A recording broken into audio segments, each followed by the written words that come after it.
Hey everybody, it's Chevin, Nobody Else's Auto, 7:30 Sunday evening, time for some live chat. Been a few weeks since we got together. Seems kind of weird since I wasn't here last week, but glad you guys all made it back tonight. Leo's here, ready to go. Neil's on. Dad's here. Kevin Brown, Buick Man. And let's see, it looks like we're starting on Facebook, maybe. Frank's here with us. We'll see. Facebook says live video is starting, but it's been doing that for, 30 seconds now, according to this. Kevin L's here. Pete's here with us. Glad you guys made it back. As always, we are live on two formats in theory because Facebook doesn't seem to be doing much, but in theory, we'll be live on two formats, both Facebook and YouTube, as you see me glancing back and forth at comments. Also, we'll get a little bit of housekeeping out of the way right away as well. Please check your autocorrect before you hit send. If I can't make out your comments, I will have to skip them. I do try to catch most of them, but if I can't understand it, I will skip it. Jim's here with us. If you're on the Nobody's Show Facebook page, if Facebook ever connects, I can't see those comments. This is a shared video from the Nobody Else's Auto page. You'll need to be on that Facebook page or the Nobody's Show YouTube channel. Trolls, we do occasionally have some trolls get on here. We've taken some steps to try to keep that under control. We've got Kevin and Pete helping us out with that. And also, once again, I have changed this to subscriber only to comment for 5 minutes. So I'm going to try to remind people throughout these chats that I've got that set on in case we have somebody new come on with us and tries to comment and it doesn't go through. I do not know if YouTube will send them a notification stating that they have to subscribe to comment or not, but I will try to remind people of that as we go throughout the episode tonight. Austin, no badges for me at surgery Thursday. Hope everything's all good there. Randall with the Nut Farms hero. Bill Wagaman's on. Dennis Chapman. Tractor Mike is here. Well, maybe we're not going to be on Facebook tonight. We'll try it again. Big job. Alan's here. But we're going to keep working through here. I'm going to see if Facebook will restart real quick. If it doesn't, then we aren't going to be on Facebook tonight. But so please help me remind anybody of that, or if we've got new people come on that we're not sure about, just make sure, we have to remind them you have to subscribe to comment. Super chats are great. We are still dealing with ads. There's nothing we can do about it. It's their system. They're going to do it. Briggs is here. So help me with that, guys. Let's see if Facebook's going to connect this time. If not, we're going to keep rolling. So lots of things going on. Been a busy couple of weeks. And so we'll go ahead and get into the chat. Couple of things that we should have talked about last week real quick. I hope you guys all caught the 58 Buick video that we did on Dad's 58 Super. If you missed that, be sure to go back and catch that one. That was pretty cool. Bill Disk is here. Charles is on with us. And also October auctions. If you've got anything hanging from October auctions, get with me so we can get those cleaned up here in a week or two. I will be, kind of dumping out the tub again and going through the stuff that didn't get paid for. So if you've got stuff hanging from October, please let me know. And so we can get that straightened out. Billy Bowman's here and get that stuff on the way to you. I did get a couple payments later this week, so that stuff will be going out here first of the week, guys. Also, last Saturday, hey, looks like Facebook finally went. So I guess they're just going to miss the first few minutes. So Nut Farm saw the short on the Vista Cruisers. Glad you enjoyed that. Perfect, Kevin. Sounds good. Like I said, that's not a big deal. I just want to make sure we don't get to the end of the month and somebody misses something and wonders why they didn't get it. So, but last Saturday, Tractor Mike was in town, and like I said, we would have caught this last Sunday had we had time to jump on. And surprising to absolutely probably no one on here, Tractor Mike now owns another tractor. Yeah, good thing you were all sitting down, right? There's Brett.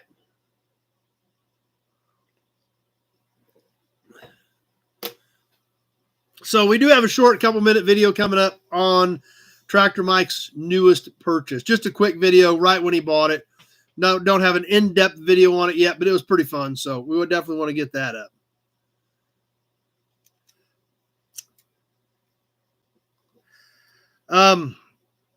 But a couple of things we do need to start talking about. That's right. I did find it. I will take full credit for that, by the way.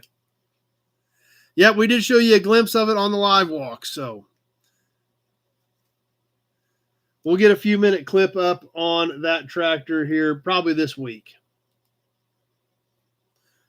Rusty Oakie's here. Glad Andy made it tonight. And looks like we are going on Facebook finally. We got a few viewers on, so hopefully it's working. Loader Mike is here.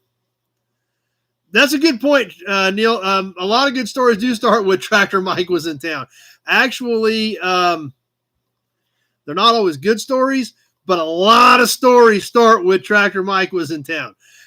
The good part of that is very, very debatable, but the story start with Tractor Mike came to town is very, very true. So, JP's here with us. There we got some guys on Facebook, and they said with no sound. Okay, let me restart it again. So we got to go back. We'll get this going for Facebook, guys. Planet Wisconsin. Don't have any sob emblems. Can't help you out there. So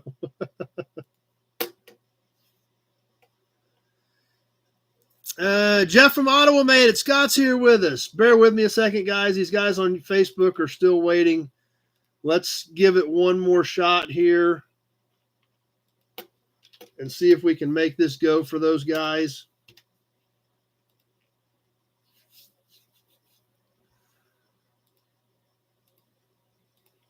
All right, let's try this one more time for our Facebook friends. But anyway, a couple things that we really do need to talk about. I also have a book for you tonight, too, if we get that far. You guys like books, so we'll talk about a book here in a bit. All right, let's try the Facebook went this time. Let's see if it's going to work. Bill, watching the NHRA finals, that was kind of interesting. There was a plane crash at Pomona today. Haven't heard much about it, but that was kind of crazy. I saw that flash up on the news today. A private plane crashed in the pits at Pomona today. Sounds kind of weird. But one thing we definitely need to talk about for some of you, we're not going to get into all the specifics, but we got to talk about this. Yeah, Scott, I reset it up again for the third time. So, no, it's not working well. I just tried to reset it again. So we'll see if Facebook goes this time.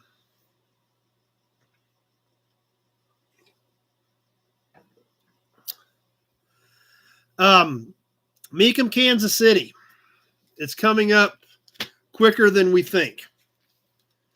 I did talk to Angelo, and we are going to do the article for Kansas City. Okay, there, Jesse said it's working now, so third time's a charm for the Facebook guys tonight, I guess. That's the third time I've got it set up, and it looks like it all went this time. So, okay. BRPOE, license plate collector. We're going to sell some plates here in just a little while, BRPOE. You might want to hang around. We got some cool plates to license tonight. Scott is going to be at Meekum, Kansas City. Kenny's here. But like we talked about a few months ago, we did the Tulsa auction for Old Cars Weekly. I did write this and covered it. Now, a lot of these cars in this article, well, in fact, right there, Pete chose that one.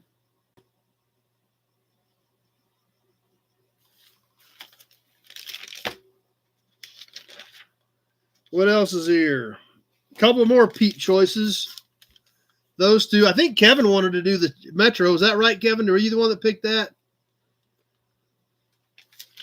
Mark's here. Sober tonight. Well, let's take care of that right now. That's what I thought. So, now, I can't guarantee you whatever you pick will be in. But the guys that do go to Meekum, Kansas City are going to help pick cars that I will write up for the coverage in Old Cars Weekly. I don't remember, Tom. You just have to call me, and I can get you on the notepad and see if they're laying around. We pulled all the frames out of those cars. I don't remember if there's any rear bumpers laying around or not. So if you want to give me a shout tomorrow, I'll get you on my notepad and check it, Tom. So let's see. I believe it's I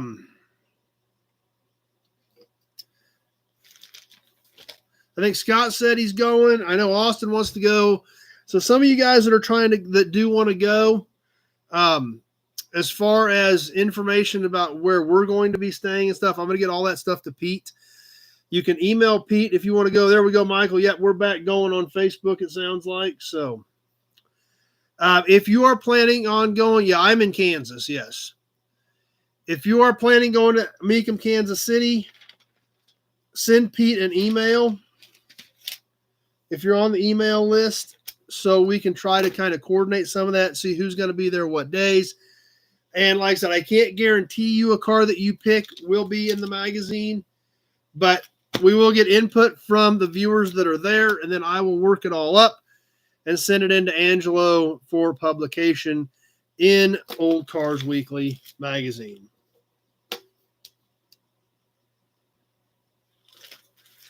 So it's going to be a fun time. So if you're on that email list, send a note to Pete.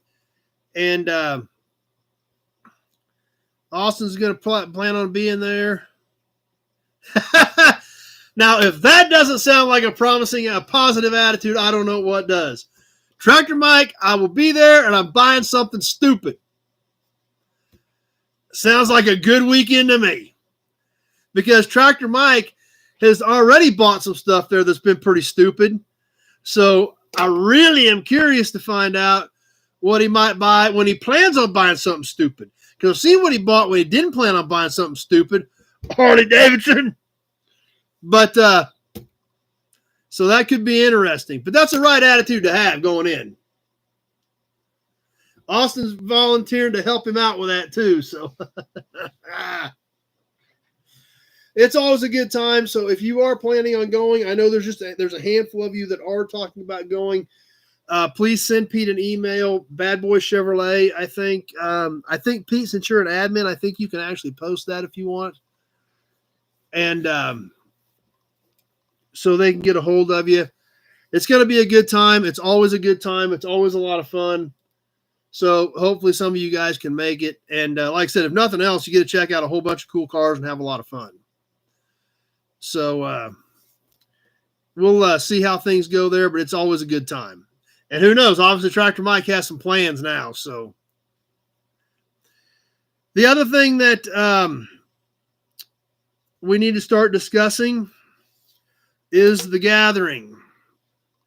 Thanks, Pete. Gathering of the Nobodies. We did it last April. You guys that came said you all had a great time and you all want to do it again. So that seems to be the general consensus. Excuse me. So if that's the case, then we need to start planning this thing. Probably looking sometime mid to late April once again. I don't want to get too much later than that. You get into May and things get really crazy with the end of school, start of summer, things like that. So that's kind of roughly what we're kind of thinking. If you guys have some input on that, be sure to let us know. We will probably pick a couple of dates, and then Pete will probably send out an email and see what may or may not be the best plan of attack for, on moving forward. I did talk to our good friend Ryan at the brewery at Dry Lake Brewing. He said, as long as we let him know the date, as long as nobody already has the room booked, then we can have our room just like we did last year. Steve's here. So a lot of that looks like it will still work similar to last time. Kevin says he's in. Perfect. So that being the case, we need to discuss what I'm thinking about as far as how it's going to work. Obviously, the format will be very similar to last year. Nathan's Mopar Garage made it tonight. But I think, to be fair, I need to talk to my friend, see if he'll make us another brisket. We haven't picked the date yet, Andy. We're just going to throw a few dates out there, see what works best for the majority. We're never going to catch it for everybody. We're thinking mid to late April once again. Hopefully it doesn't snow this time. But we are definitely thinking there will probably be, like a $20 charge just to help cover, expenses mainly. Obviously we're not going to get rich at that, but it costs money to do this. So we're thinking it's probably going to be $20 a person, and we'll probably cap it at like 40 people. We'll do the same thing as we did last year as far as having some people out around the yard, with a can of WD-40, and if you've got questions, you can ask them and they can get a hold of me and try to make it all come together similar to what we did last year. So that's kind of roughly ballpark what we're thinking. Yeah, I'm glad you had fun, Bill. Yes. Yeah, that was pretty good food, Kevin. That was a pretty good lunch. So that's, I'll start talking to Pete some more. We'll try to get an email out here maybe in the next few weeks and get some feedback and actually try to schedule this a little quicker than like 6 straight weeks before we did it like we did last year. We kind of threw it together because we didn't know how many people would or wouldn't come. But obviously we had a good turnout, 25 or so people, and everybody had a blast. So that's kind of roughly the ballpark of what we're going to be talking about. And we will start, like I said, we'll get an email out sometime the next few weeks, get some of your feedback, and see what we want to do. There's Mary. Bill, you need to bring a tractor trailer.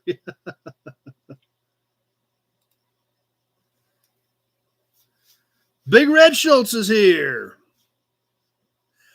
Well, like I said, we'll get that nailed down. We'll send out something. We'll try to look at a couple of different dates, possibly. I don't know. We'll see. Or it may just be where we have to narrow it down to a Saturday and go with it. That's going to depend, obviously on when we can get the room, if we can get my buddy to make us a brisket, things like that. So we'll kind of play with that. But obviously the general consensus is everybody had fun. And I think we just need to plan on going ahead and moving forward with it at this point. So watch your emails. We'll be talking about it more and more as we move along, but that's something that is definitely going to be coming up.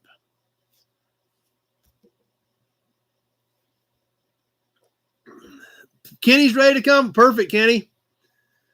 What else been going? What's on the Nobody's page? Let's check the Nobody's page. I've looked at it here a few times. If you're not on the Nobody's page, the Nobodies on Facebook, if you're not on there, get on there. Zach and Andy are doing a great job for us, taking care of that page with us or for us.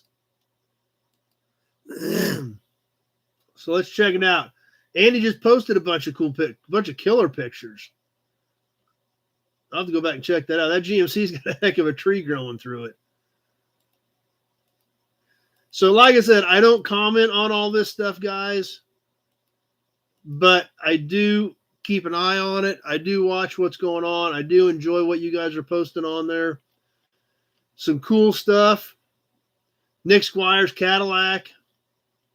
Weston got some promo models. Oh, Alan got a killer display case, which instantly was filled up with, there goes the hearts. I love the hearts, guys. That Texaco tanker looks familiar in there, Alan. The bird hood ornament that Kyle posted. I believe that's 46 to 48 Chrysler on that hood ornament. Oh, geez. I just posted. I shouldn't have even looked at that. I just went by Pete's wife's cookies. Now I'm hungry. Back to the other page. Leo working on a 98 Sonoma 4-wheel drive. So just because I don't stop and comment on that stuff, guys, I do watch it. I do enjoy it. I'm glad to see you guys being actively involved. So if you're not on that page, please get on it. Answer the questions. Andy or Zach will get you in. I'm out. So I'm jealous, Austin. If you guys have not ordered cookies from Pete's wife, you need to order cookies from Pete's wife. Winterette Farm and Garden, is that what it is, Pete? Winter at Farm and Gardens on Facebook. So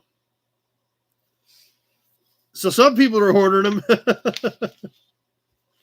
They are good. They are very, very good. There's no doubt about it.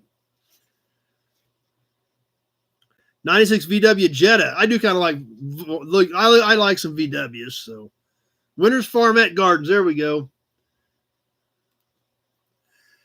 So anyway,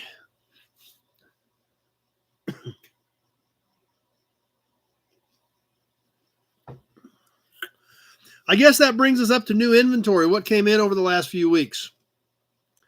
Did get some stuff in. Couple from our good friend Glenn. Glenn's actually getting excited about the cookies as well as I am. But a couple that Glenn saved for us, 1966 Ford Thunderbird, as well as a 1966 Plymouth Belvedere. The Belvedere is a four-door, but it is a pretty complete car. So a couple from our good friend Glenn. 62 Ford truck, just the cab and front clip. It was a chassis cab, F350 chassis cab, as well as, how many cabs did I end up with? 7 more cabs. And I had a guy bring me an entire trailer load of sheet metal, pickup beds, hoods, fenders, doors, primarily Ford. So a lot of that stuff coming in. But just got to get dry enough to start moving some stuff around. I need to move some cars around. All this stuff got dumped up front because everything's so wet. And then it's supposed to rain again tomorrow. So not looking forward to that as far as getting work done. So probably going to be stuck in the shop all day tomorrow. But it's like a 95% chance for rain here tomorrow. So pretty good chance it's going to rain.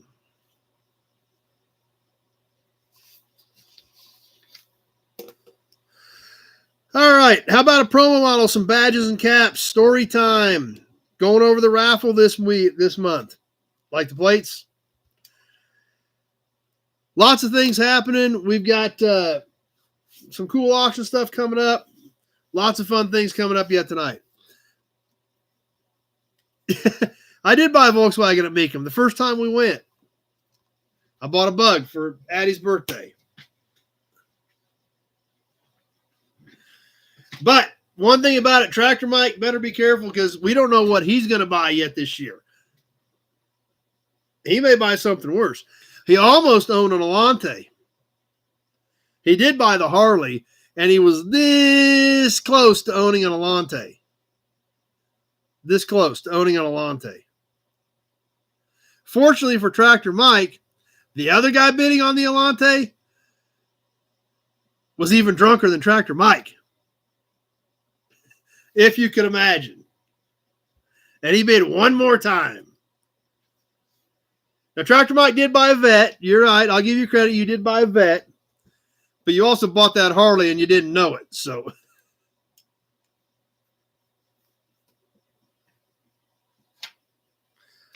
but regardless, it's going to be a good time. It always is. We always have a lot of fun up there. We have a good group of guys that go. And like I said, worst case scenario, you get to see a ton of cool cars and hang out and have a good time. So,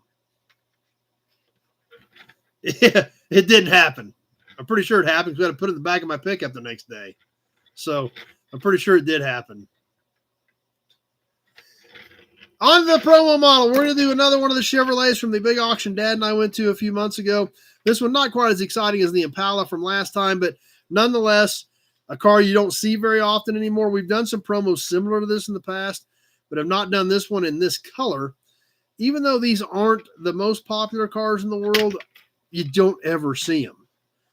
I actually saw one in my buddy's yard a few weeks ago and kind of got excited just because I haven't seen one in so long. This one coming from 1980, the 2+2 Monza hatchback in red on red. Just like everything from that auction, this stuff is just cherry. So even though it is a Monza, even though it isn't the most popular one in the world, condition is outstanding. Pete likes it. As with most of these promos, one-piece molded bottom. We do see our catalytic converter here. Want to make sure they saw that. And just like all the rest of these Chevrolets out of that collection, original tires and wheels, corners aren't chipped up. Rusty Nails had a Spider. Bill Dix, did he drive one? Yeah. And the one I saw in my buddy's yard was an old Starfire. Old Starfire, Pontiac Sunbird, Chevy Monza, and Buick Skyhawk. And you just don't ever see them, ever.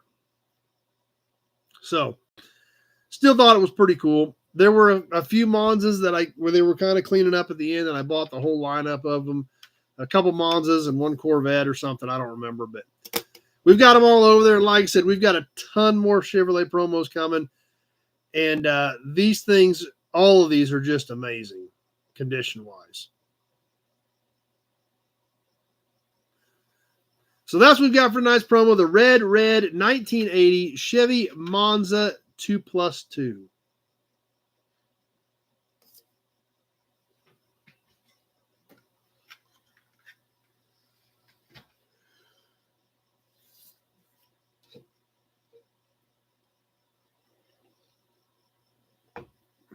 How about some badges and ornaments? We'll start off with a horn button, then we'll go to a big one tonight. Speaking of badges, we ain't give you many of these tonight. In fact, we ain't giving you many at all. Let's double them up. How about that? We'll do this rolling thing.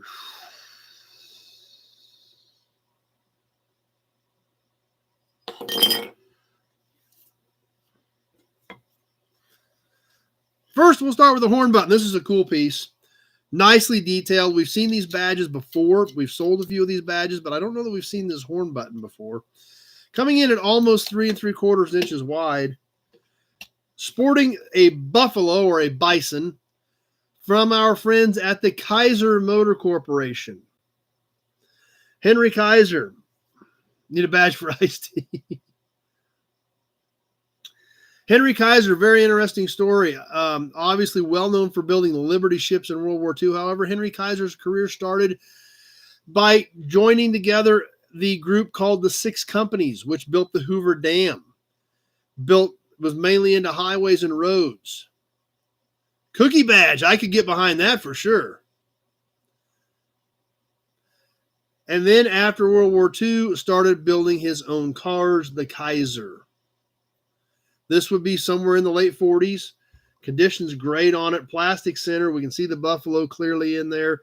Chrome rings, nice clear plastic. Like I said, about 3 3/4 in diameter across this Kaiser badge. The K, obviously, compared to the size of the button, it's gigantic. Takes up a large portion of the button with a chrome-plated K and the buffalo down below the K.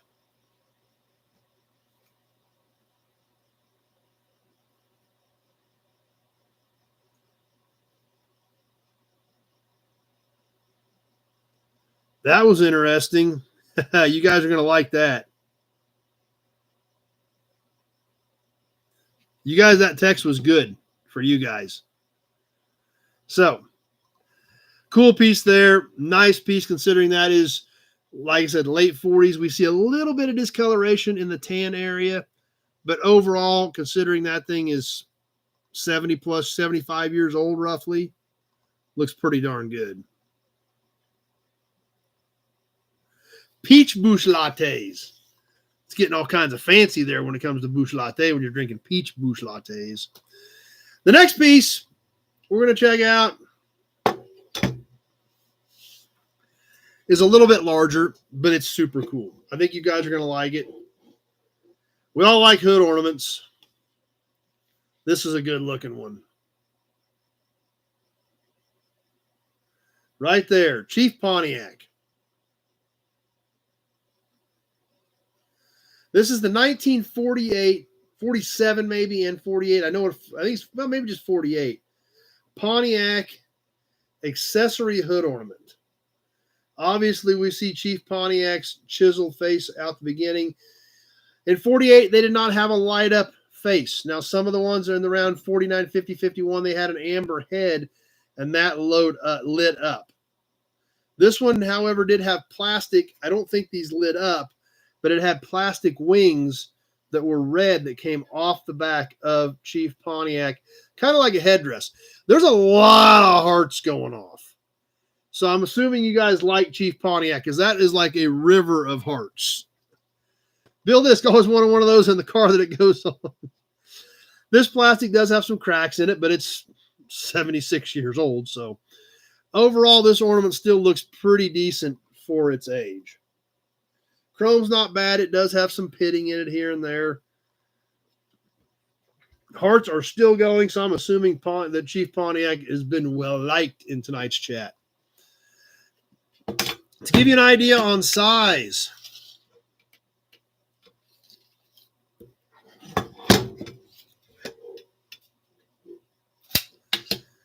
Waycamp's here. It is 19 inches long.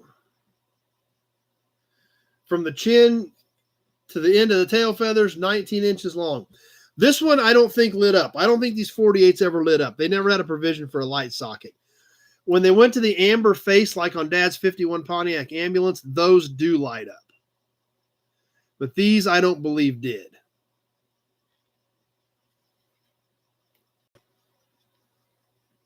Yeah, that's true. The hood on a new car couldn't even handle it. So this is a good looking piece. It's pretty sharp.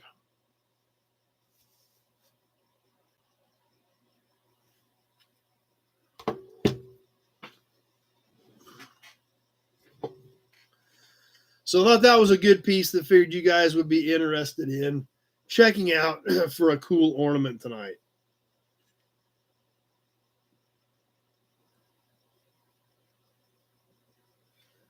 And literally designed where the plastic is. If you look right here on the side, it comes right back off of here like it's part of the headdress and goes all the way back. So it's kind of a cool piece.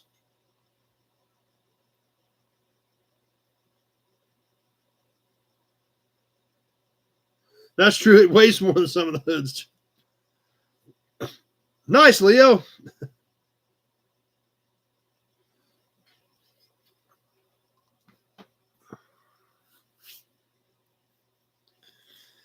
All right, story time. Story time's going to be kind of fun tonight. It's going to be kind of interesting, and this one's going to take a few minutes.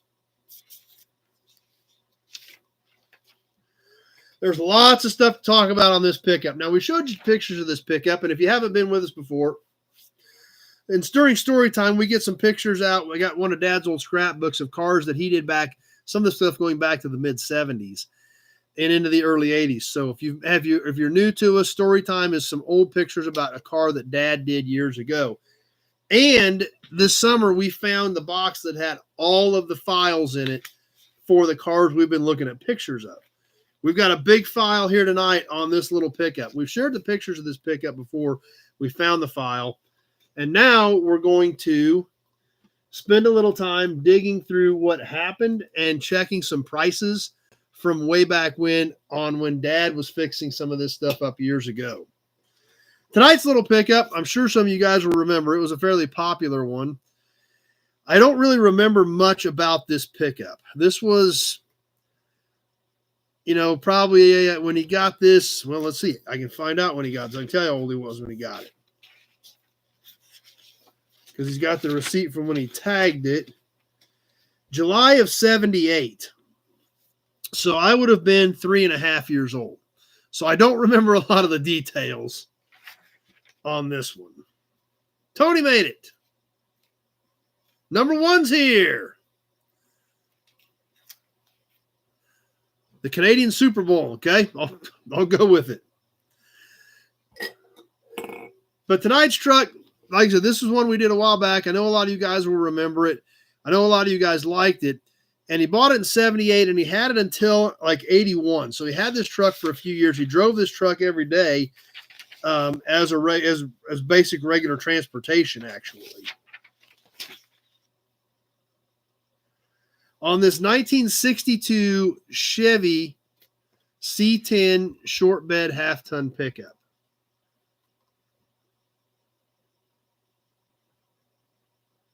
So I'm sure some of you guys remember this one.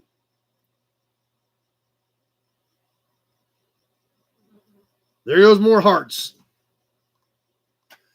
So let's get the rest of the story on this little 62 C10.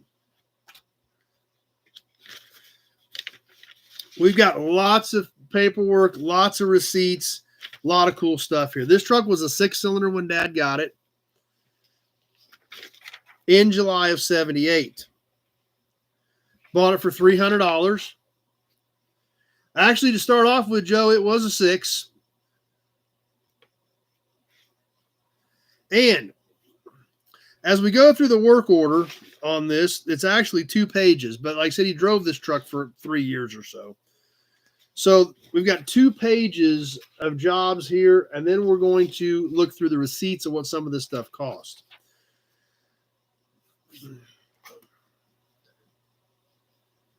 I'm not sure. I don't know if Andy's still on here or not.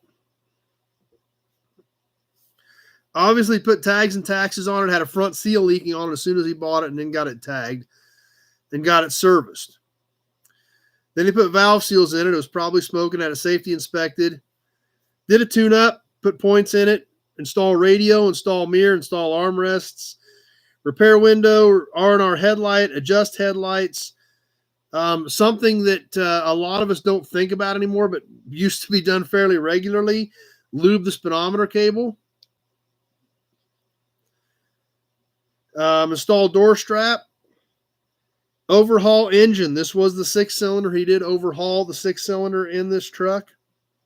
Overhaul the steering column. Brake shoes. Turn 4 drums.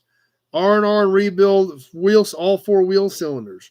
Repack wheel bearings. R&R all hoses. R&R starter and overhaul. Install 2 headlights. Install adjusters for the headlights. 1 gallon of antifreeze. He painted the truck. Here's something else that will bring back a few memories for guys. Arthur loves it. Yeah, it is a good color for sure. Install FM converter. Who remembers that? Yes, it says it right on here. Install FM converter. Back then, a lot of stuff was still AM radio. So who remembers installing an FM converter in your vehicle?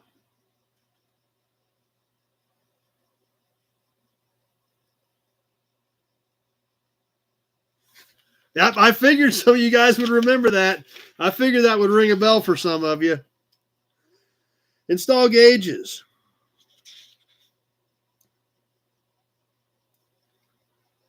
Install body chrome, install clock. And then we had to the extended page, the second page. And I had to call Dad and clarify some of this, so we got the whole story right.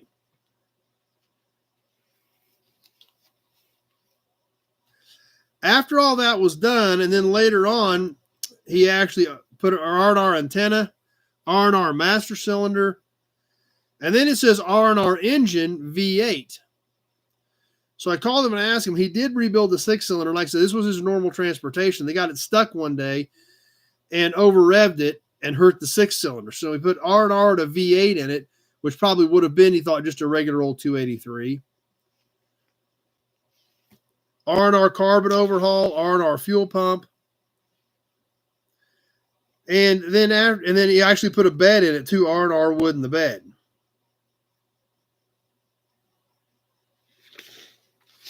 So let's see what some of this stuff cost back in the late 70s.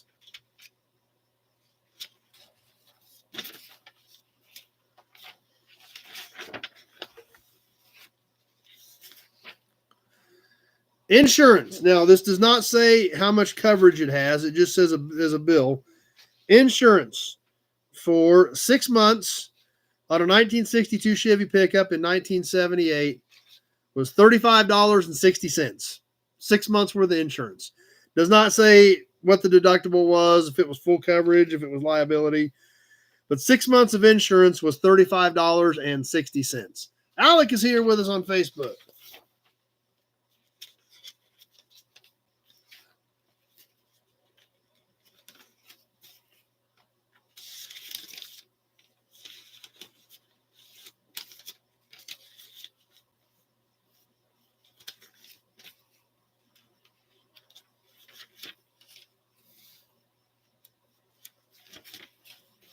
Let's see here. Some of these just have part numbers on the ticket, so it doesn't really tell me much.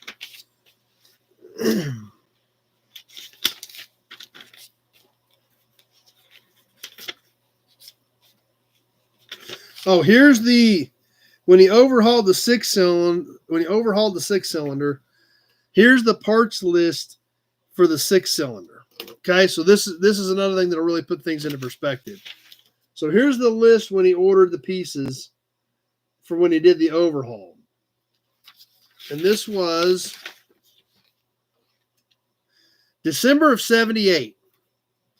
So this actually included some other parts. Wheel cylinder kits to overhaul the wheel cylinder, just kits.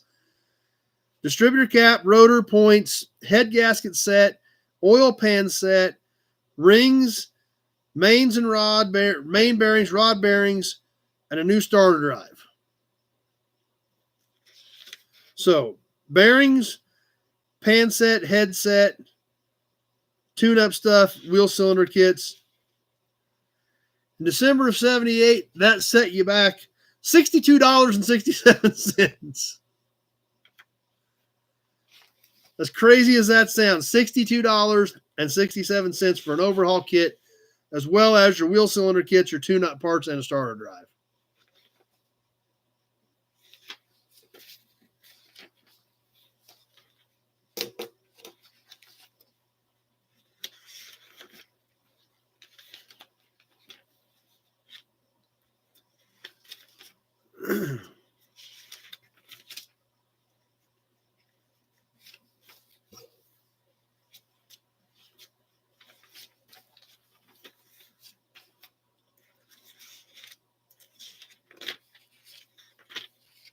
All right. 64 to 66, now pretty much all identical. I think the fender badges were about the only thing that was different in 64 to 66.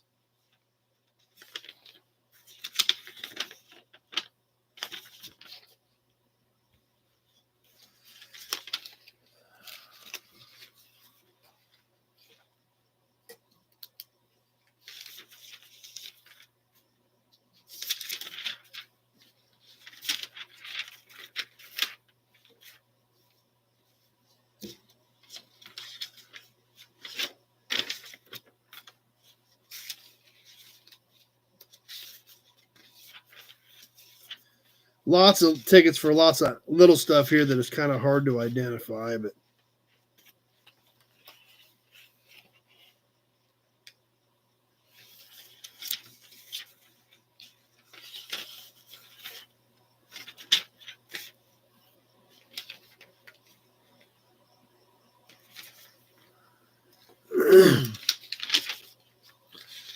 J.C. Whitney, yep, we talk about J.C. Whitney on here before. We've actually looked at a few J.C. Whitney catalogs over the years, as a matter of fact. Carb kit for the 62 Chevy pickup, $6.81 for a carb kit.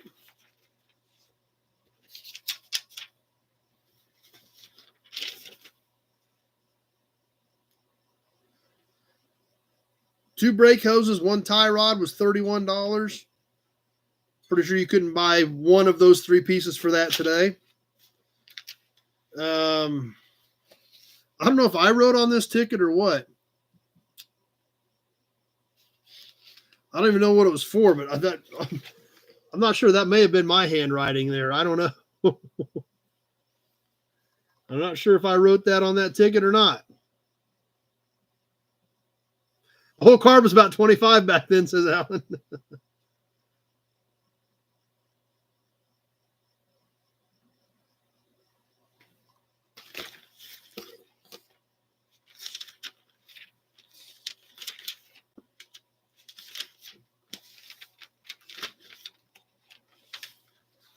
So anyway, a lot to go with that little pickup there. It looks like the way Bill writes now.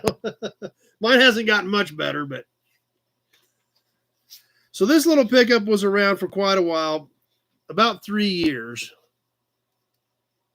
That's it. Looks like what it looked like me. So Scott's here with us. Been raking and working on a new project. We're glad you're here now, Scott. Rebel Driver's Garage.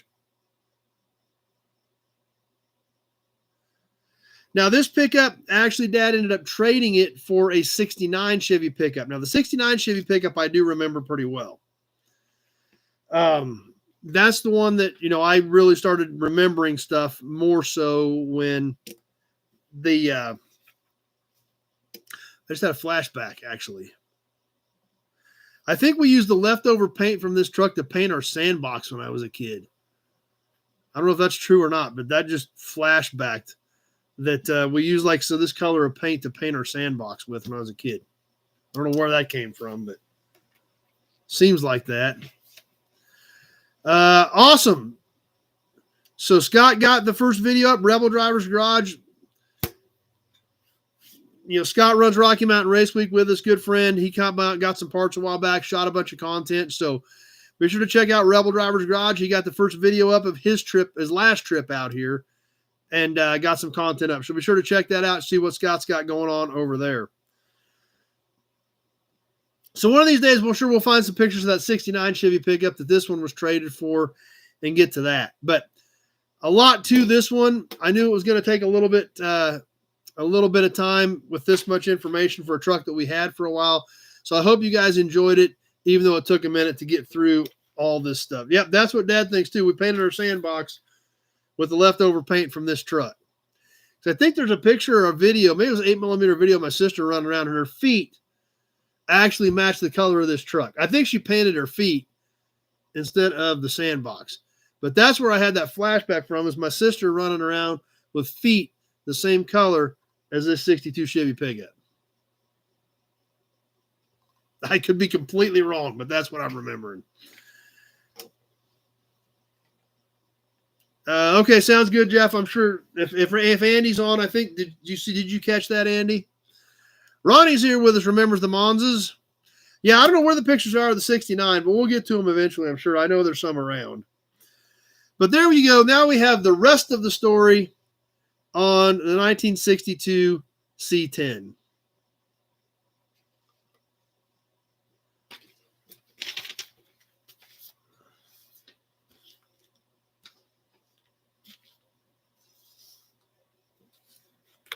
Thanks, Kevin.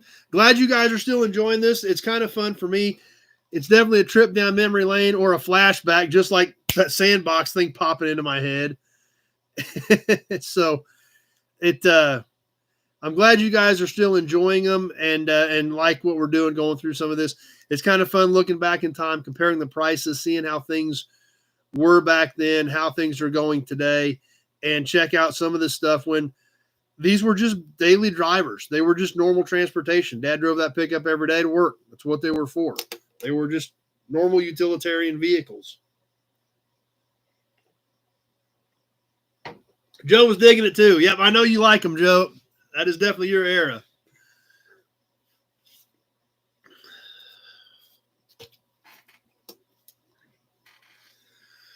So anyway, JP, story time is second only to yard walks. Wow, thanks, JP. I appreciate that. I didn't realize some of you guys were enjoying them that much, but it is cool to look back in time and check some of that stuff out. Now, I don't think I've seen her with green toenails, but I think she painted her whole feet that time.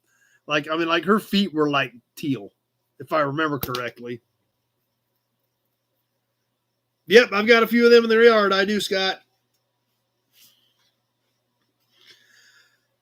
All right, let's talk about the raffle for a few minutes. Last month's raffle, everybody should have their stuff, except I did not have an address on Johnny Z, and I have not shipped to Johnny Z in a while. So I would have to do some serious digging to try to find that address. So if you're hiding out there, Johnny Z, get with me. I've still got your toy from the last raffle. I hope we don't lose you guys. It just said chat is disconnected. Okay, there we go. So everything from the last raffle, with the exception of Johnny Z's toy, is you guys should have it. I know Randy got his box. He said he got his box. So let's talk about the raffle. Then we're going to actually sell you guys some stuff for your collection. We got a magazine tonight, a different magazine. We got a lot of cool stuff coming up. So let's see who is in the raffle. From the last couple of weeks, since we were not on last week, who is now in? And once again, this month, you're going to get your choice. 1, 2, or 3. The first name out of the big Buick oil can will get their choice of one set. So basically, there's going to be 3 winners this month. Everybody's going to get a set of Newell stock sequential numbered plates, 1956, 1966, or 1970. 3 winners getting 3 sets of brand new NOS plates, all coming with their original envelopes, just like they were mailed out in their respective years. So I will take them down. I will put them back in their respective envelopes before I ship them to you. So obviously great display pieces. That's why license plates are so popular. They're colorful. They're cool. These are all old school metal painted plates. Nothing that's printed, nothing that's plastic, actual paint and steel.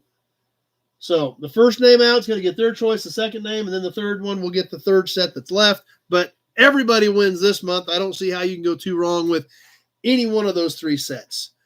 Matt saving my latest raffle and auction wins to open on Christmas. There you go. So who's in as of right now? Adam Briggs, Tony Napoli, Dennis's 10 freebies from the last month raffle, Zach Thompson, Big Job, and Austin. All you guys are already in. When are we going to give this away? Probably on the 1st, I guess. December 1st would make the most sense. So 2 weeks left to get in on these plates. And I suppose we ought to just give something away while we're here, right? Yes, let's grab the bonus raffle can. Dig out some of these emblems donated by one of our viewers in a viewer box. Now, please remember these bonus raffles will ship with your next shipment. They will not ship on their own. So you will get this in your next shipment, whether it's a raffle win, auction win, whatever. This will come with the next shipment. For, what do we got here? Dodge. Let's give away a Dodge emblem. This is actual real deal pop metal emblem, chrome plated, stud mount, Dodge.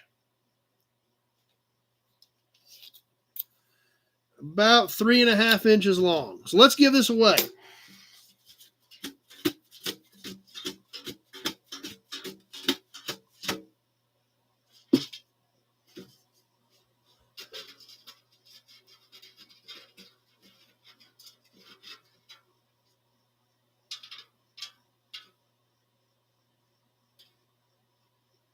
Okay, I think I'm down to 1. And it is Austin.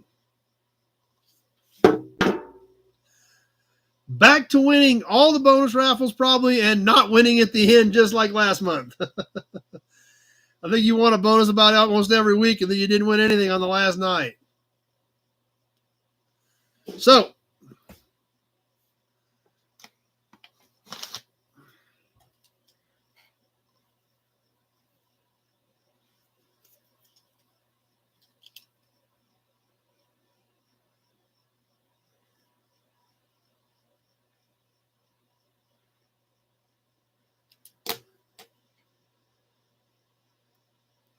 let's get Austin's name on the Dodge emblem so we can get it in his next package. Right there. For him. All right, Ronnie, it's $1 a chance. Every dollar you send me gets your name into the Big Buick Oil Can, just like Austin's here. And as always, these bonus raffles do not affect you in the main drawing. So for every dollar you send me, you get one of these in the Big Buick Oil Can. This is a bonus deal. It goes right back in for the main drawing at the end of the month. PayPal, check, money order, cash if I see you, whatever works. $1 a shot gets you in. And like I said, on the first, we're going to yank 3 names. 1, 2, 3. Whoever gets the first 3, first one gets to choose, second you gets to choose, and the third one gets the last set left. Obviously, not really a bad deal in the lot, with them all being brand new Newell stock sequential number plates with their original envelopes that match the plates. 1970, 3183, 1970, 3183. All jives. So I think it's a pretty cool one. We've got some other cool stuff coming up. I've been laying out some other cool raffles for the upcoming months that I think you guys are going to like. Sounds perfect, Mary. I think I got a horn button for you yet too, Mary. I was looking at that stuff today. I'll have to double check. But how about an Auburn badge?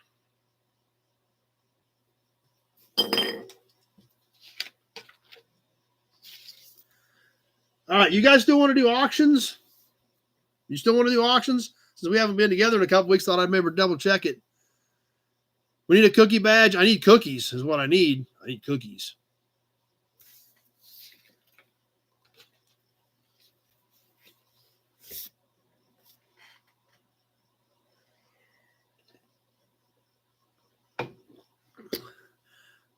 Okay, nobody is opposed to doing auctions yet. Okay, it's since Austin can't drink, it's his cookie badge. Now I want cookies. God, you guys keep talking about cookies, and I don't have any cookies. Man.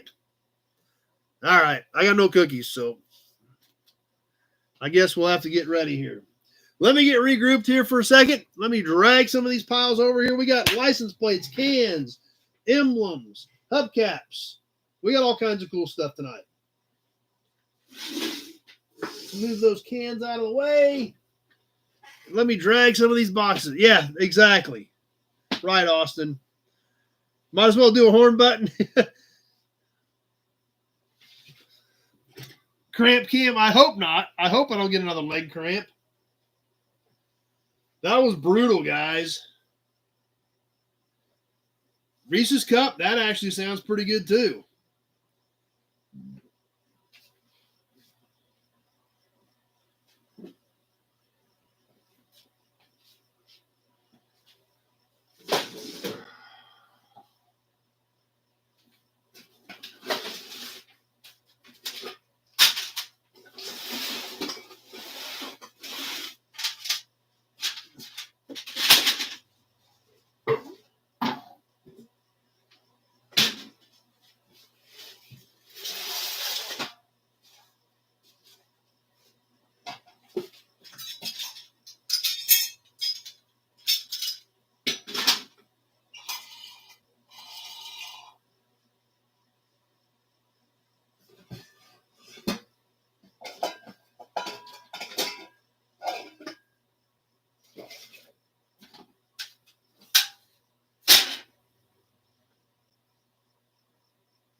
Gray Kitty is over there snoozing. I can see her. She's over in the bed, curled up in the blanket, sleeping. There's emblems. There's caps. That's true.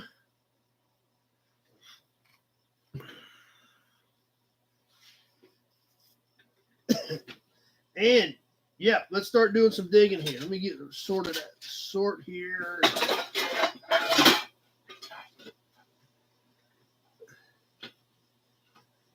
Lots of fun stuff.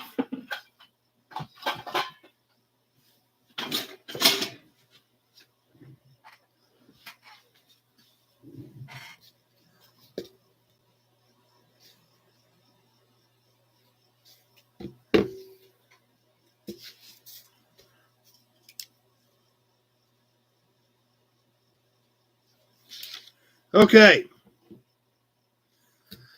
As always, I'll hold up a piece. We'll talk about that piece. We'll point out any defects. We may talk about that car a little bit. We'll give you some dimensions on it so you know how big it is. This fly is getting annoying.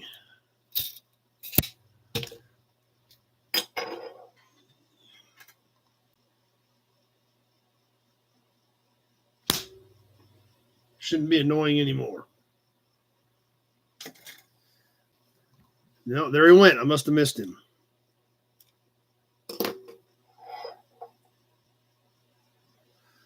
What do you have by the Heather fan mail? Just I moved the Nobody's sign up there. Just the Nobody's Facebook page sign since I filled this with license plates. After we get done with the description, I will put it on a timer. We will go 2 minutes. I will tell you when 1 minute has passed. I will tell you when 1 minute 30 seconds has passed. When I tell you a minute 30 is gone, it is time to be thinking about your maximum bid, as everyone has a delay on here. Some people it's 3 or 4 seconds. Some people it's 30 seconds. When I give you that minute 30 mark, it is time to be thinking about your maximum bid. If it's something you want and you only bid it, bump it $1, you're probably going to get sniped at the end. We've seen that happen way too many times. So I will keep this timer right here, right next to the comments, so I can keep an eye on it. I'll also be watching the Facebook feed, as we do have some guys over there that like to play along as well. So I'll give you the minute. I'll give you the minute 30. At the end of 2 minutes, I will announce the winner based on what I can see on my screens. Now, sometimes you guys see different things than I do, and I understand that, but all I can go by is what I see on my screens. So yeah, we could start doing that, Brett, I guess. Yeah. So we'll start off with, I don't know, what do we want to start off with? We'll start off with a license plate. Kind of work our way into some of this stuff tonight.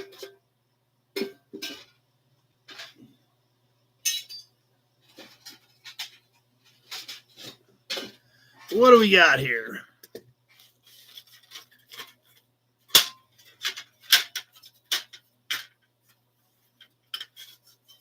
How about we do a pair of license plates? Let's start with a set tonight. Hudson badge.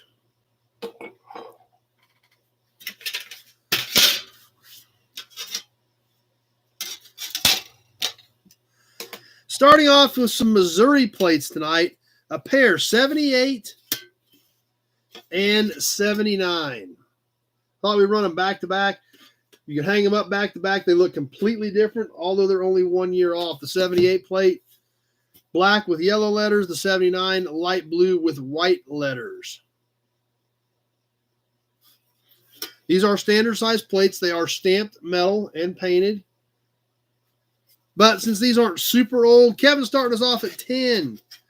Thought we'd do them as a pair since they were 78 and 79.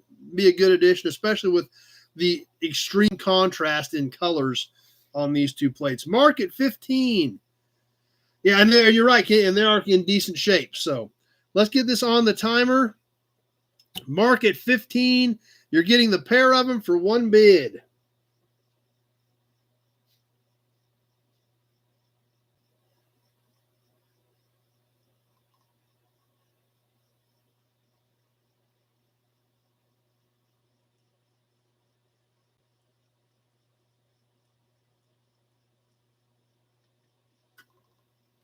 Heather or Brett, 25.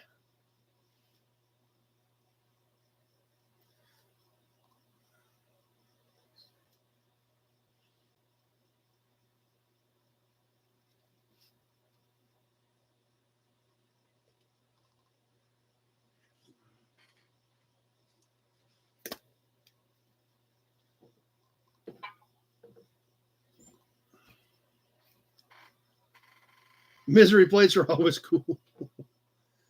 Coming up on the 1 minute mark. 1 minute gone, 1 minute left to go. Brett at 25.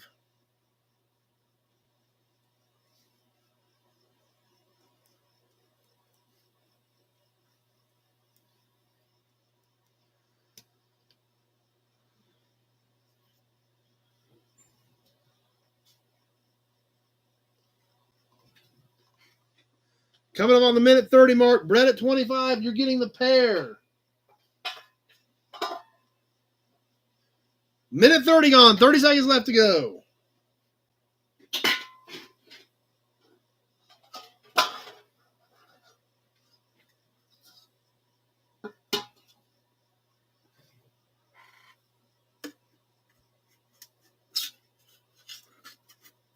Coming out of the wire, Brett 25. You're getting the pair. 2 for 1.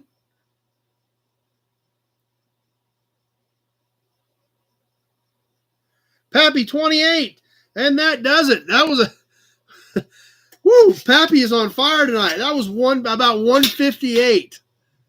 Pappy at 28. No time for anybody to take a shot. They would have already had to have had it in there. Wow. For the first item, either Pappy's really lucky or he's got his feet down pat to hit that on the first item to nail a shot at like a minute 58. Whew.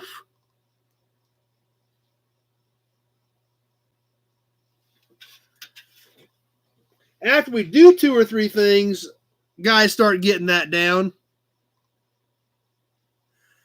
Well, you hit it just right, so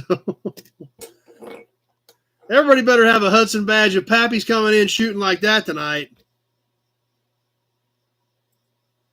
Yep, I remember those, Kenny.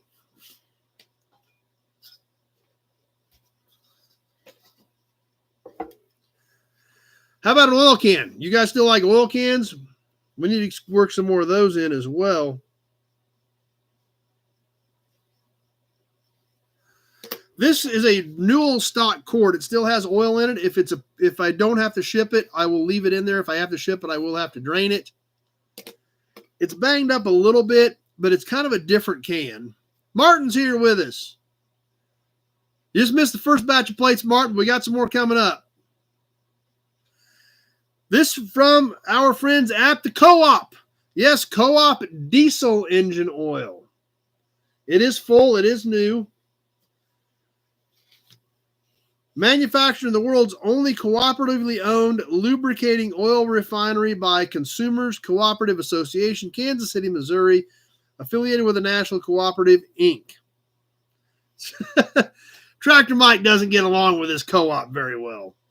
The Co-op cans in this era had this kind of cool bar type around them, different colors for different types of oil typically. This one does have some scuffs and scratches and some dents, but overall not in terrible condition for its age. This is a metal can. We see the seam over here, no barcode. I'm guessing this is probably 60s. So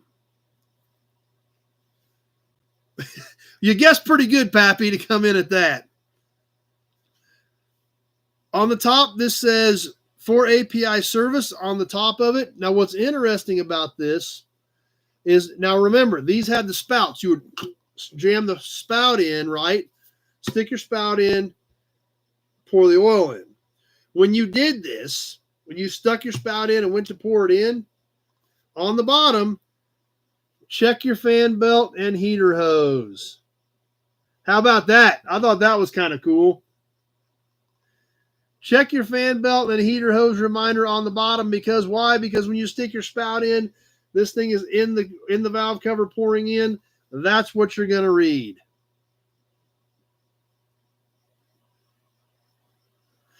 This is a standard size round metal quart on the Co-op can. Let's go ahead and get this thing rolling.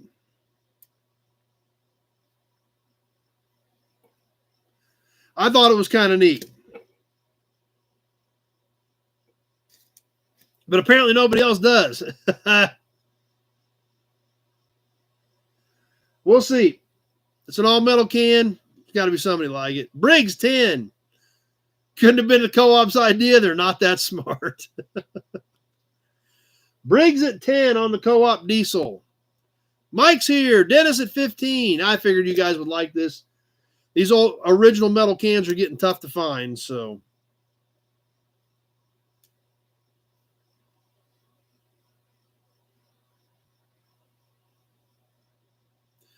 Taking away, coming up on the 1 minute mark, there is Dennis at 15.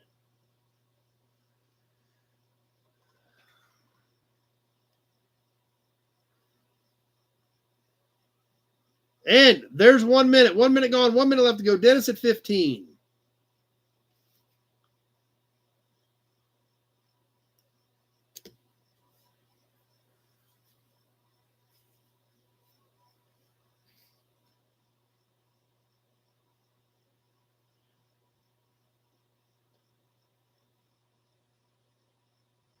Coming up on the minute 30 mark.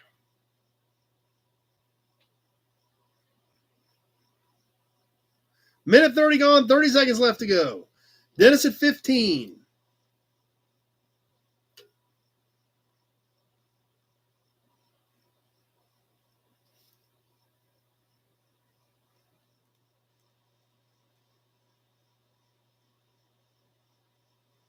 About ready to wrap it up. Dennis at 15. Kevin at 18. Few seconds left. Kevin at 18. Pete 21. And that does it. Pete at 21. Kevin got a 24, but it was too late.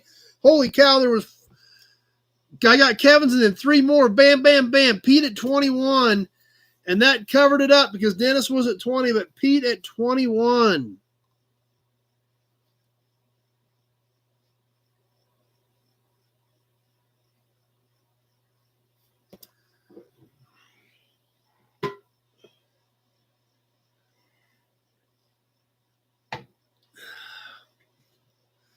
Okay, that was kind of interesting. Let's do a cap. Kind of mixing things up here a little bit. Who's ready for a cap? I know you guys are ready for a cap. This one is not, it's kind of an off-brand, which is kind of cool because it's not your typical one that most people expect to see when you hang it up. It's got a pretty neat design in it, and it does have original paint in the letter. We need an Auburn badge in the meantime, though. Stainless steel cap. I believe this is early 60s era. On one from our friends at Rambler.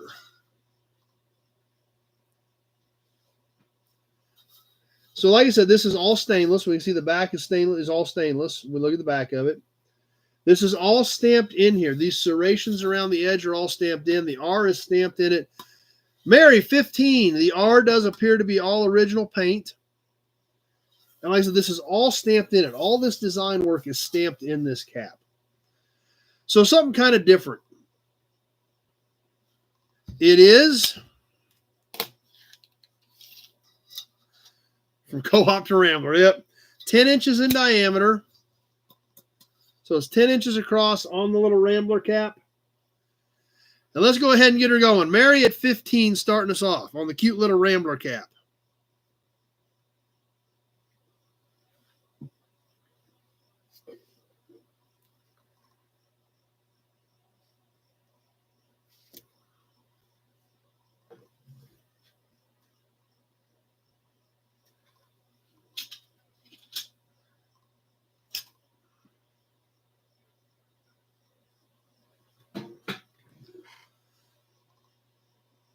It is different. That's why I grabbed it, Mary. It is different. Whole reason I grabbed it.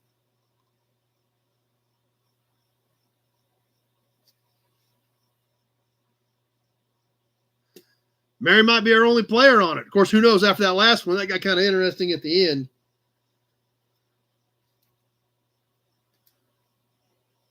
Coming up on the 1 minute mark.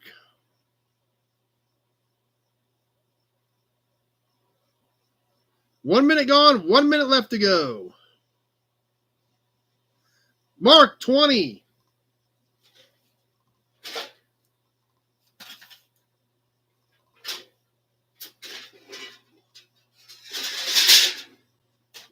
Mary, 25.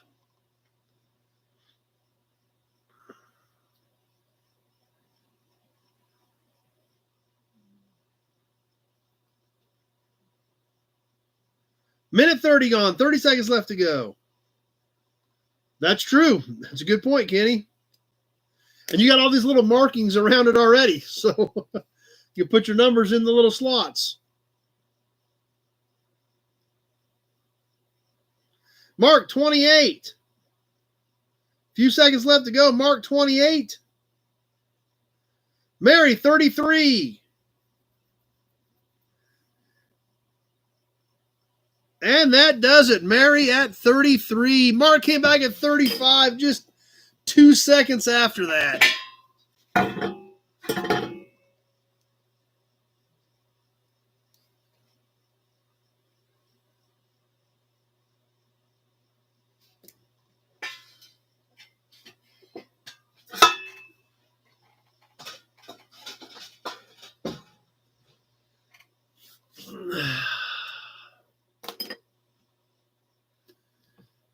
Norman just come up with an 18. That must have been really hung up in there, Norman.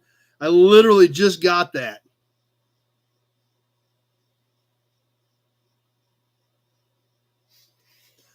Okay. Remember, I just checked my phone a little bit ago, said I got something you guys are going to like. And this is what's great about this entire group. Pete sent me a message that his wife will donate a dozen peanut butter cookies to auction off. So we're going to auction off a dozen cookies, a dozen peanut butter cookies. Now, you guys that already have them know they're good. So, a dozen peanut butter cookies. Tractor Mike at 10. We're on the timer. We're just going to kick it off. We know what they are. We've seen them on the Nobody's page. I stuffed my face with them. Mary 15. Big Job 20. Carrie was kind enough to donate that. I told you guys it was going to be good. When I saw that message pop up, I was like, oh, this is good. A dozen peanut butter cookies from Winterette Farm and Gardens. Bill Disc 25. She is donating them to the cause. Mary 25. Yeah, Norman, I don't know when you put it in, but it was really late apparently as far as feeding to me, so might shoot a little earlier next time. Mary 35. And whatever you do when you send the payment, I will get the information to Carrie to get them done and sent to you. So 1 minute gone, 1 minute left to go. And you can always order all you want from her.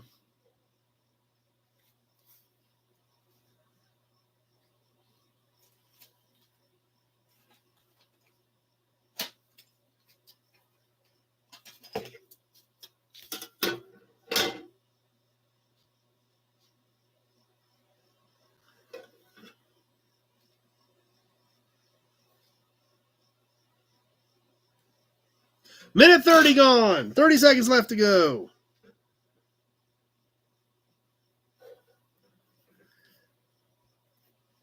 %, right. Lots of 100%s going, lots of hearts, lots of fireworks. That's awesome, guys.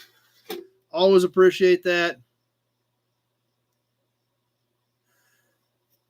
Just about ready to wrap it up. Mary at 35. And that'll do it. Mary at 35. Thank you very much, Mary. Thanks to Carrie for donating those to the cause. And she's going to take care of that for you. So, thanks, Pete. Winterette Farm and Gardens. Be sure to check them out. And she does do other stuff other than cookies. It's just I kind of got addicted to the cookies. So, I'm kind of sticking with the cookies. But she makes great bread and all kinds of other stuff too. So it's awesome. So huge shout out to Pete and Carrie. And thanks for bidding Mary. Oh, there's Kevin's 37. So we've got some delays in there. So be careful, guys. And you can always order some from her at any time. She just wanted to donate some to the cause. So I appreciate that. And thanks to you guys for bidding on them. But Carrie can take care of you on any of that stuff. And they are good. So that was fun. All right, let's get back to some other cool stuff, some cool memorabilia stuff. This piece you guys might be familiar with. It's another one of those where I'm tricking you a little bit because the next piece up for bid we just looked at just recently. Pete is the taste tester, yeah. Yes, the horn badge we just looked at, the Kaiser. This is an extra. It is for sale. I'm going to sell it to one of you. We spent a few minutes on it earlier during the badge time. It's a great piece. Once again, I'll give you the dimensions on it. It is almost 3 1/4, about 3 5/8. Tractor Mike at 10 on the Kaiser badge. It is pretty flat. It would be an easy play. I mean, you can put double-sided tape on this thing and just stick it on the wall if you wanted to. But it's a cool piece. Tractor Mike at 10. Let's get this thing rolling and on the timer.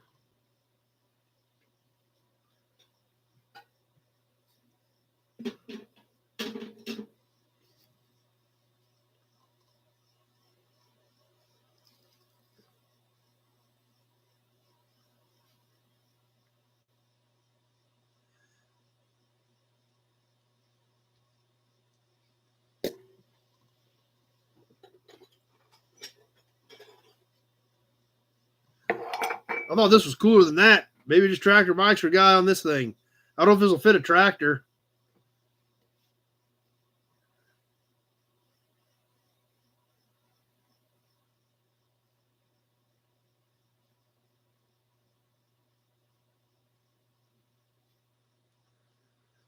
Coming up on the 1 minute mark, Tractor Mike at 10. 1 minute gone, 1 minute left to go.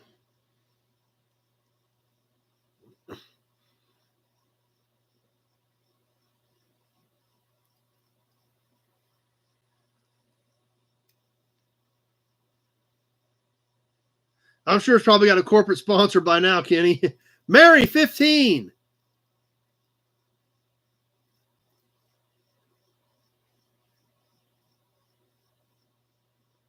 This thing is super cool, so we're going to see what happens. Minute 30 gone, 30 seconds left to go. Ronnie at 12. That was late. I got Mary at 15. That must have been hung up, Ronnie. Mary at 15. Tractor Mike, 17. Alan, 25. Few seconds left. About ready to wind it up. Alan at 25. Mary, 28. And that'll do it at 20. Tony out of 34. Pete out of 34. They were all too late. Tony's was literally at 2:01. But Mary at 28. That's who I had when it went 2:00.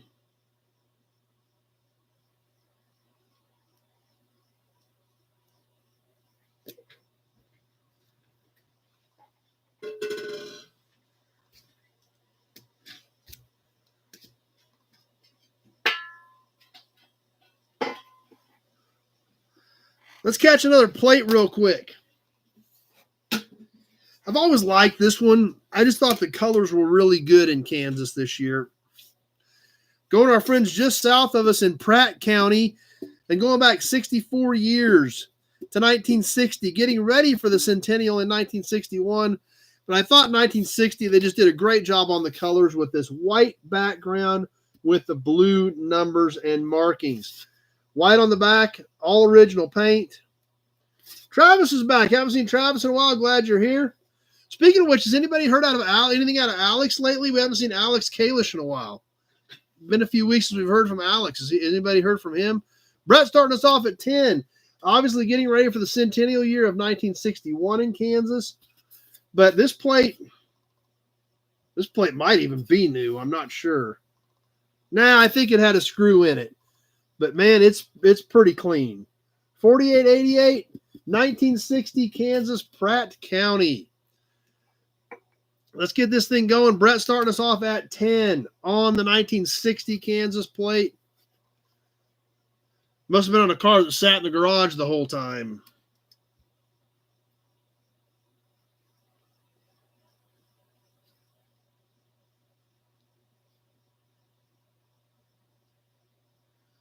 Pappy, 12.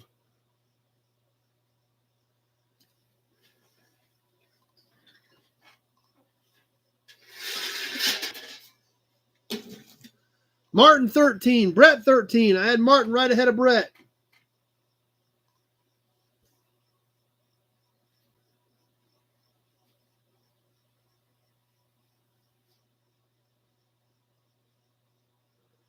Brett, 14.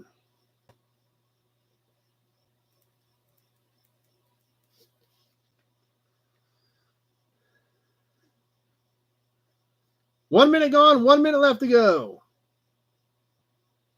Martin, 17.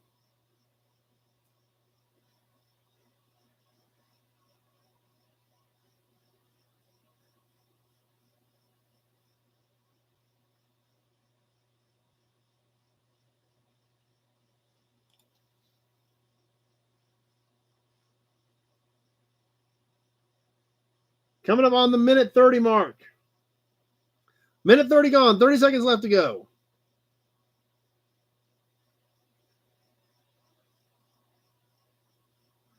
You might be right, Mike. Pappy, 19.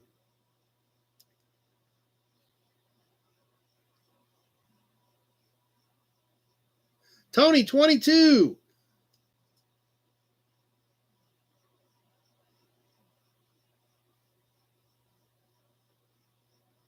Martin, 23, and that does it.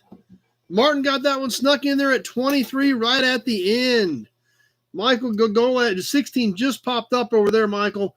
That must have been hung up because I mean I literally just seen that pop up as we called it. So Martin at 23.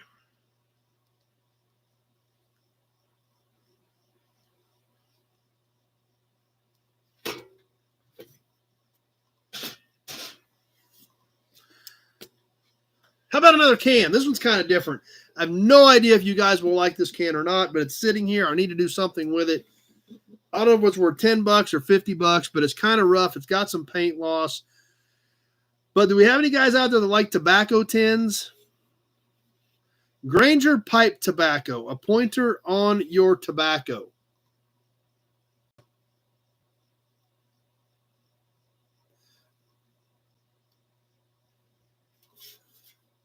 No idea if this is of any interest to anybody. It, like I said, it does have some paint loss. But it was laying on the shelf, and I was like, well, I need to do something with it. I'll throw it up. If you guys are interested in it, great, we'll sell it. If you're not interested in it, I'll throw it back on the shelf, take it to swap meet or something. The lid does come off. It is empty inside. That is all stamped into the lid. The little knob on top is all stamped in.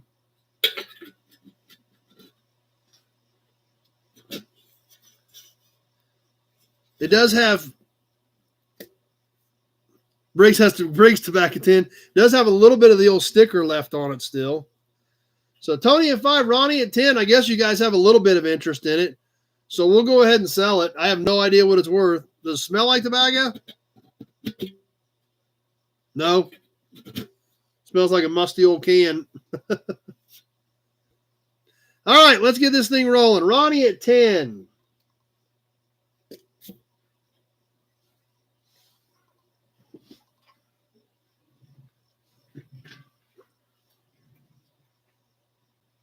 I guess that'll at least cover the shipping on it. It's for the ones who get it done. That's right. I don't think they sell tobacco at that Granger anymore.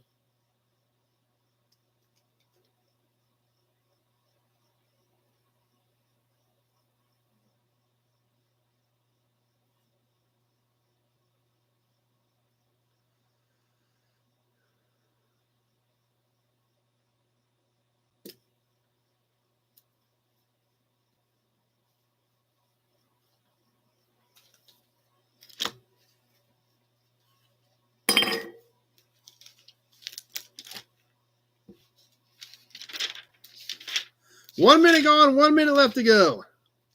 Ronnie at 10.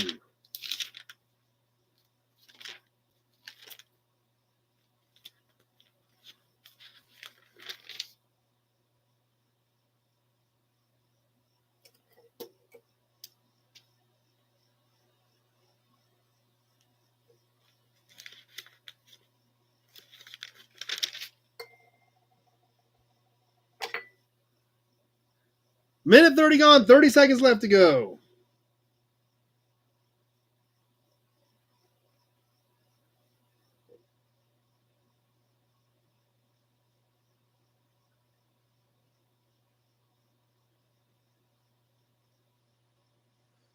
About ready to wrap it up. Ronnie at 10. Kevin at 15.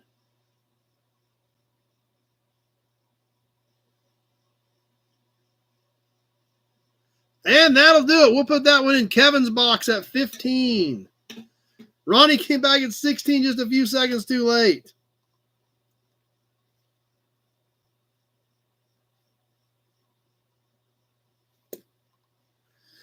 You know, we've tried some different things, but with the delay, the 2-minute thing kind of was it. We might be able to just go to a minute and a half, but 60 seconds wasn't enough because some of these guys have a 20-second delay. If you guys think we should try that sometime, we may try to go to 90 seconds, but 60 seconds just didn't work with the delays. It just isn't anything we can do about it. So that's a cool 10 for $15 for sure.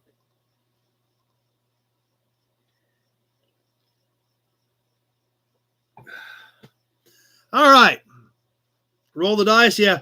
Like I said, the 90-second might be a possibility, but I know the 60-second wouldn't work. This next deal I think is kind of cool. You guys tell me. I could be completely off base. We're going to go back to our copy of Old Cars Weekly and talk about this truck here just for a second.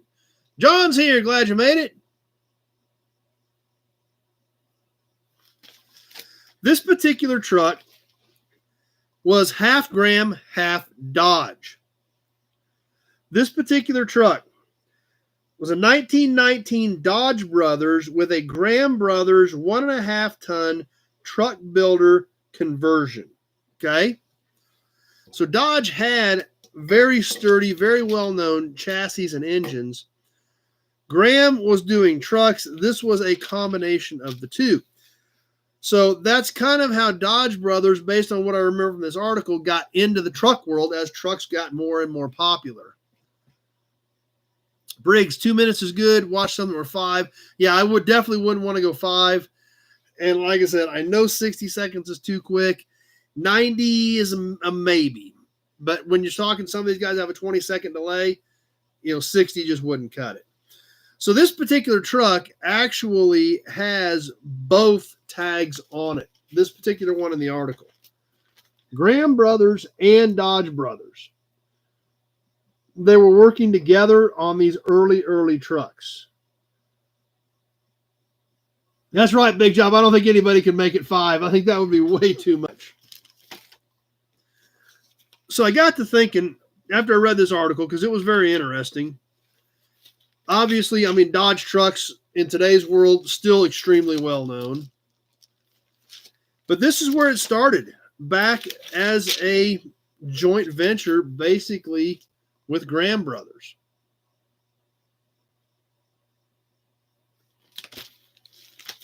So I was thinking about that as I was looking around and getting stuff ready today.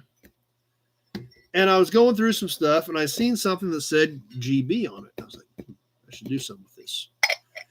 Because we all like grease caps, right? So I thought, how about we do a pair of grease caps? Graham Brothers and Dodge Brothers. One-shot deal. You're going to get them both. You're going to get a pair. Since they worked together back in the day, I found a pair of the grease caps. We're going to sell you a set. There goes the hearts again. I love the hearts. Now, the Graham Brothers has been clobbered here in the middle. It's kind of sunk in where it's been punched right in the nose. The GB is still pretty clear. It does have some nicks and scratches around the perimeter. This one had a hex head around the outside. External threads, as most of these were. On the Graham Brothers. Now going with it, a Dodge Brothers. Bred at 10. The Dodge Brothers looks pretty good from here, but the sides are pretty banged up on the Dodge Brothers. Back here where the threads are is pretty chewed up. But this is something you're going to hang on the wall in your man cave and tell the story about how Graham Brothers and Dodge Brothers came together in the late teens as the Dodge Brothers got into the truck game. Now this Graham Brothers, real quick, nut farm is sighting in almost 3 inches across the hex, like 2 7/8, 2 5/16, just a hair under 3 across the hex. The Dodge Brothers across the hex is about 2 3/4. So slightly smaller across the hex on the Dodge Brothers. Briggs 15. So I thought it was cool. You guys tell me what you think. Getting a pair, going together, Dodge Brothers and Graham Brothers, since they were joined up and working together back in this era. Let's get her on the timer. Glenn's friend Rex had a 25 gram with Dodge drivetrain. So hope you guys think it's cool. I thought it was a neat idea after reading the article, but you're going to get a set to hang in your man cave so you can tell the story about how the Dodge trucks came from working with Graham Brothers back in the late teens, early 20s.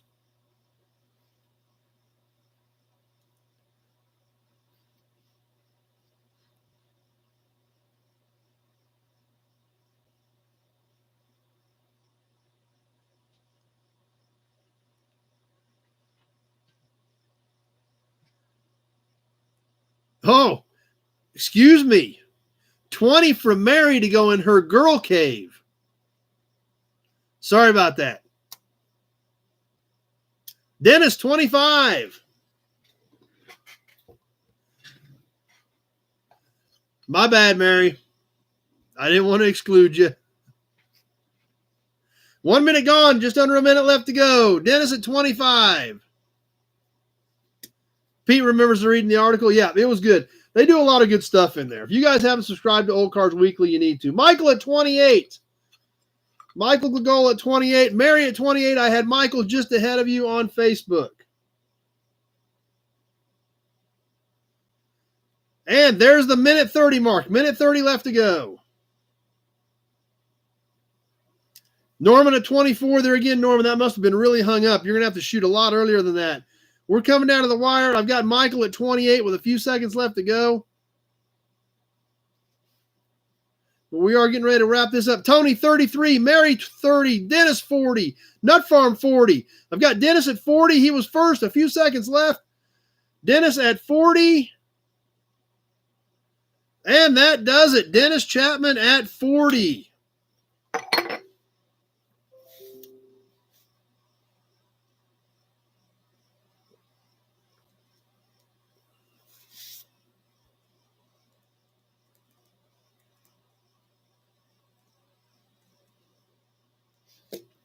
All right, glad you guys liked that. I thought it was kind of a neat tie-in, so.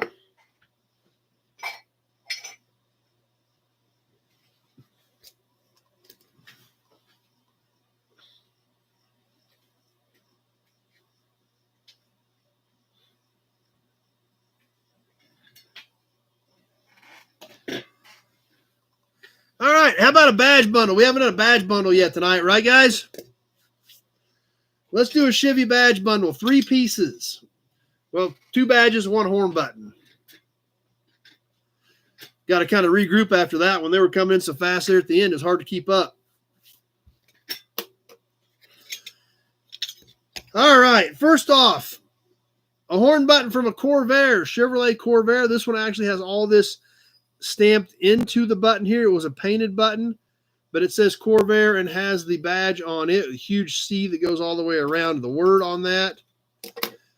Do the Pontiac hood emblem. I'll do the Pontiac hood ornament, but it's got a minimum bid. I can sell. I'm gonna sell it, but it's got a minimum bid. So Corvair, the rally flags from about 63, 64, as well as a big bow tie grill emblem from a 73 Malibu. Let me give you some dimensions on this stuff, and we'll get things rolling here. The Corvair horn button is about 3 inches. Mary, starting us off at 25.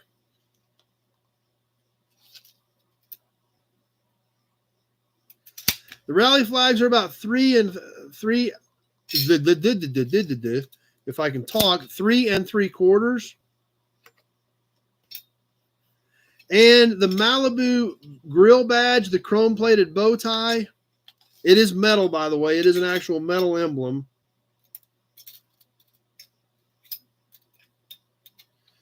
And it is about 6 1/4. So, Mary starting us off at 25 on the Chevy badge bundle. Let's get this thing rolling and away we go.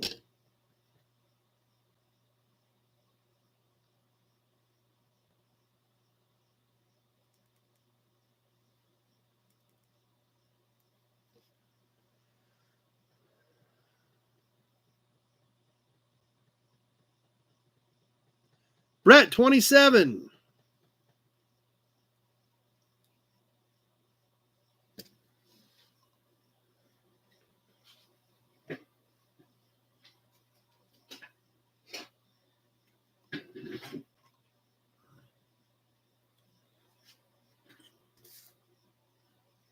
Mary, 30.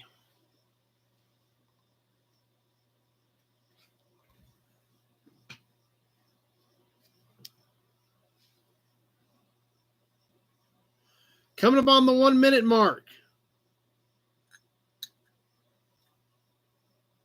1 minute gone, 1 minute left to go.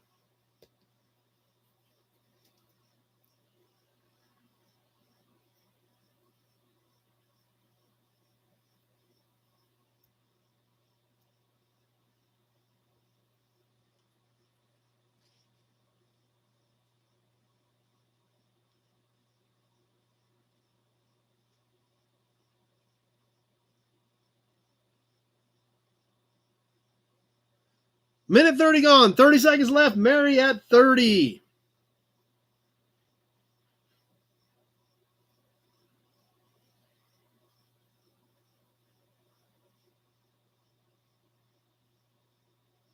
Mary is in beast mode tonight. There's no doubt about that, Kenny. She's on fire. We're coming down to, we got a few seconds left. We'll see if she's going to get these as well.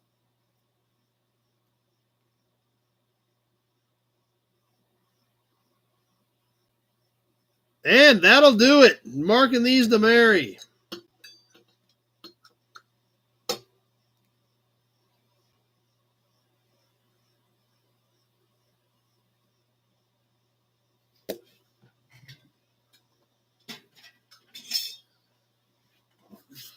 All right, who wants to do a killer plate?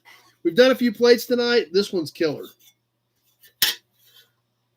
And it's early. And that's what's always fun when we get early. Plates are great, but these early ones, we don't see them as often. They don't pop up as often. This one's pretty cool. It's an odd size. It's not Kansas. It's a different state, but I think you guys are going to like it. Going back to 1928 and going a little north to our friends from Illinois. Check this thing out. I think this is an original paint, 1928 Illinois. It's kind of a burgundy with white letters. It's kind of a different size. Bread at 12. 13.5 by 4.5. So kind of an odd size. It's pretty flat. We can see where it's all stamped in there. 96 years old and still looks this good. Pretty sure I probably won't look this good at 96. Briggs at 20. So I was kind of excited about it. This one I actually was kind of on the fence about, but it's a great piece. I'm going to sell it. It's going to go to one of your guys' collections. Let's get it on the timer. On the 1928, I'm almost positive original paint Illinois plate. So this one should be interesting. This is a good piece.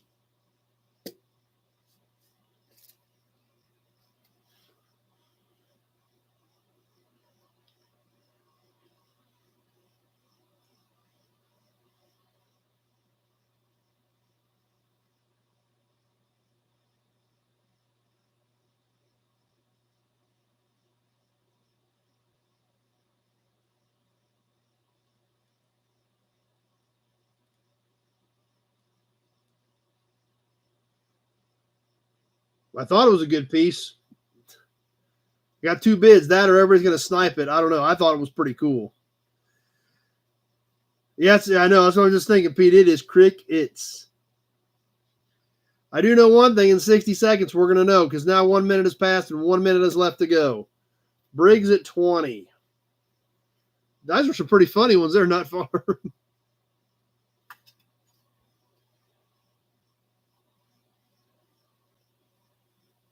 Man, I mean, complete crickets. Like zero, like nothing.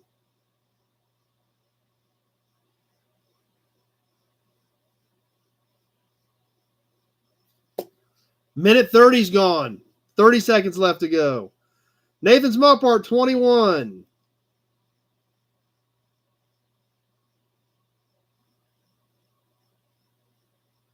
Nut Farm, 30.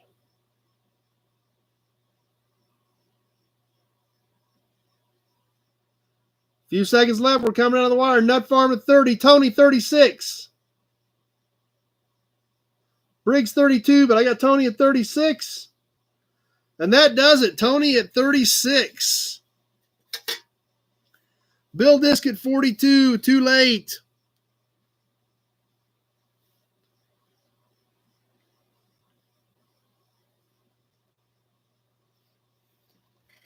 Cool piece for sure. Next piece, let's do another can. We got kind of a set to one that we sold earlier. Yes, let's do another one for our friends at, actually Tractor Mike's favorite friends at the Co-op. Another old school metal quart can from our friends at the Co-op. Once again, new old stock, full of oil. I will drain it if it's not a pickup to ship it. If it's going to be a pickup, I won't drain it. Ad got Briggs right at the end. Just in case you didn't catch it before, once again, Tractor Mike is letting us know his opinion on his local co-op. But this is a beautiful can. It does have a few dings and dents in it. It is not scratched up as bad as the last one. It has great colors. This one does not have a message on the bottom, unfortunately, just a little spot of service rust. It does have the API stuff on the top of it, similar to the other one was. Once again, all metal can. Here's your seam. No barcode, probably 60s era. Gold on this one. The diesel one that Pete just bought had kind of this copper coloring on it. I've seen blue. I've seen green, depending on what type of oil they had in it. But for this Co-op T200, it was gold. Standard sized quart metal can from our friends, or not Tractor Mike's friends, at the Co-op.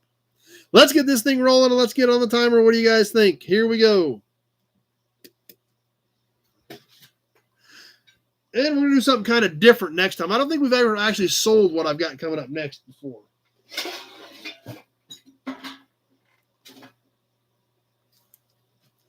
Yeah, but I don't think Tractor Mike's bidding, unless he's using it for target practice.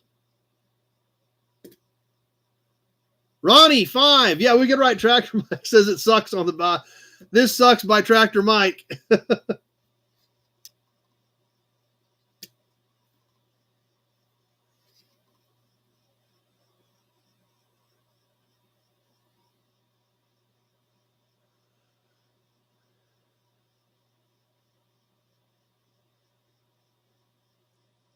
Only one bid at 5, though. We're almost a minute in. But there again, it's all crickets again. We've seen that before, too. 1 minute gone, 1 minute left to go. Waiting on the bid from Tractor Mike.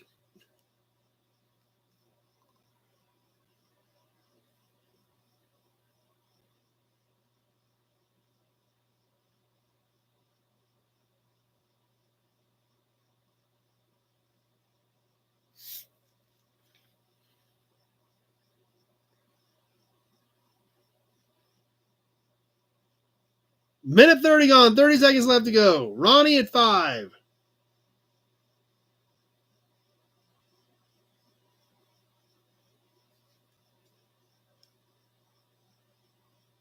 Norman, 20.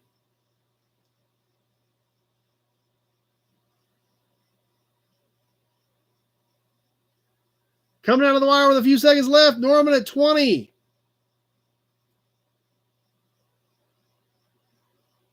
Kevin at 24, and that does it. Kevin slid that in at about 159. Barely got it in, but he snuck it in right at the end. Kevin at 24.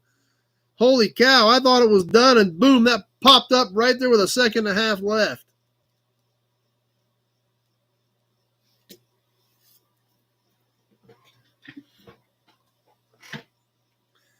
All right.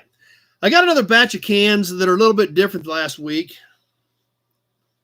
Co-op was, well, they had the grain elevator, supply store, kind of they're a farmer's cooperative, basically.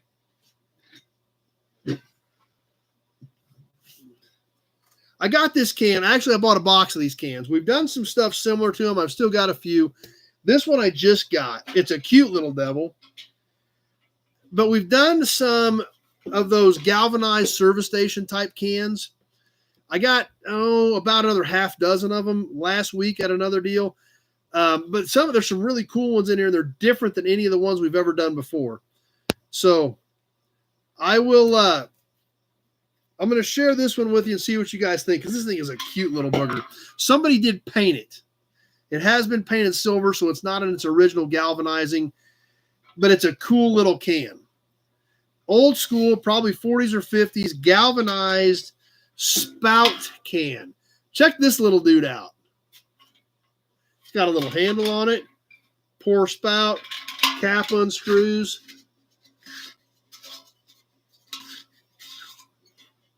I don't see nothing in there, but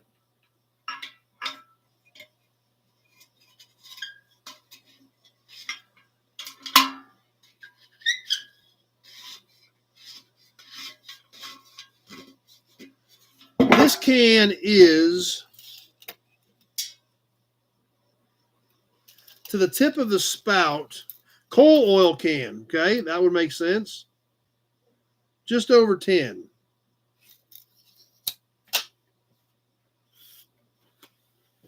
I didn't know what it was. I just thought it was cool.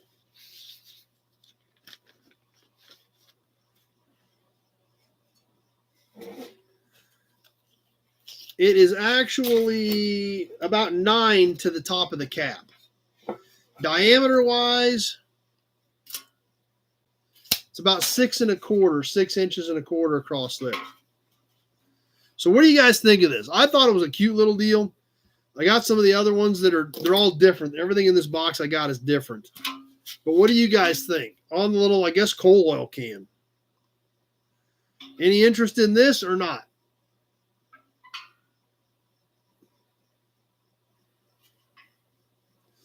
Kevin L at 10. Okay, we'll roll with it. It would make a good transmission fluid can.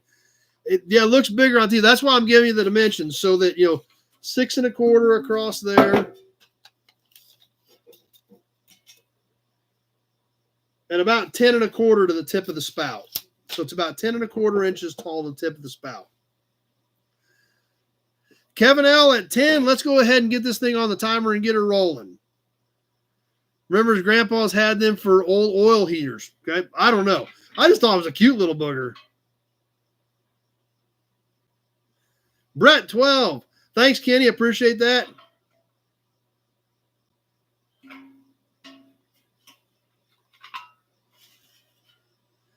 Use it for your chainsaw. There you go. Like I said, it's definitely got some age to it. This handle, it's painted, but it is actually a wooden handle.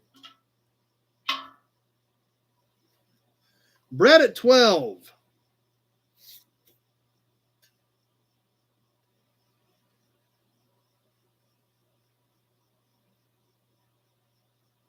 Briggs, 15.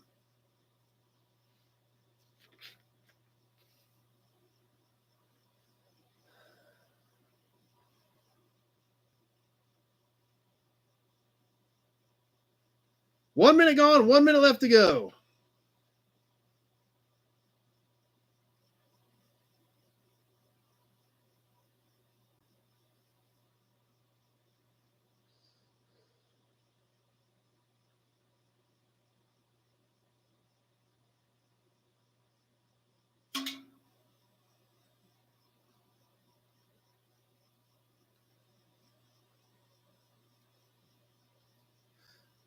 Minute 30 gone, 30 seconds left. Spout's too small for milk if you're eating cookies. Briggs at 15.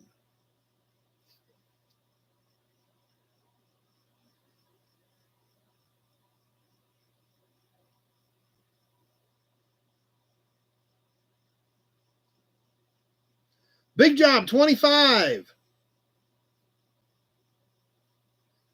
And that doesn't. Kevin had a 22, but Big Job already had a 25 in there. Kevin came back at 28, and it was too late. Big Job at 25. It's just a cute little dude. All right, what do you guys think? You want to do a couple more pieces, or do we want to move on?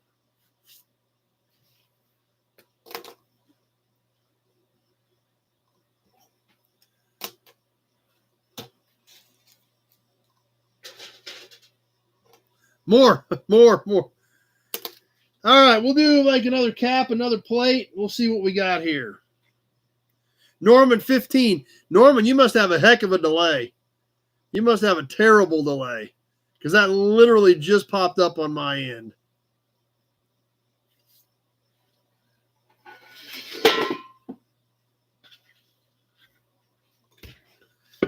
I don't have much more Chevy stuff laying out here.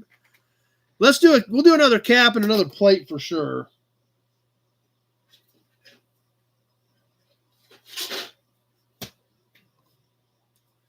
Sounds great, Pappy. Glad you made it tonight. Let's do a cap.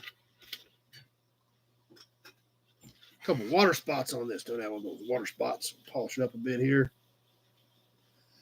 Late 40s era for our Mopar fans. I think we may have done one or two of these in the past, but it's been a while. On this Plymouth cap. This is a chrome-plated cap on a metal base.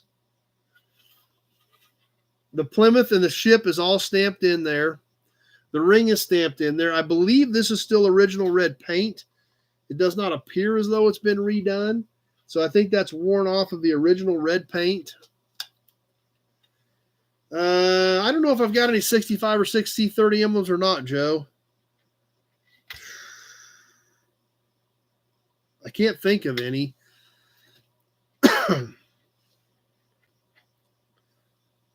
I'll have to keep that in mind, Joe, but I don't think I've got any, but I'll try to keep that in mind. This Plymouth cap, 10 inches in diameter on this one as well. 46, 47, 48 era. As typical dings and dents. Chrome still has a pretty decent shine, as you can tell. This ring is stamped in it. The ship is stamped, and the lettering is stamped. The back is not rusted out on it. On the little Plymouth cap. I can't think of any C20s. I'll just have to keep my eyes peeled, Joe, and look around. Briggs at 5, but nothing's ringing a bell, Joe, but I'll kind of keep that in the back of my head. Ronnie at 10. Let's get this thing rolling on the Plymouth cap.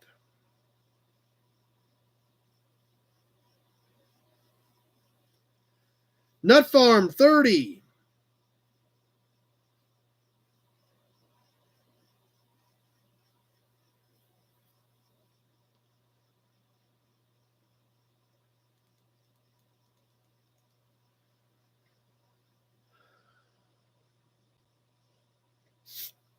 That may have been the knockout blow. We'll see. There's Tweedledee.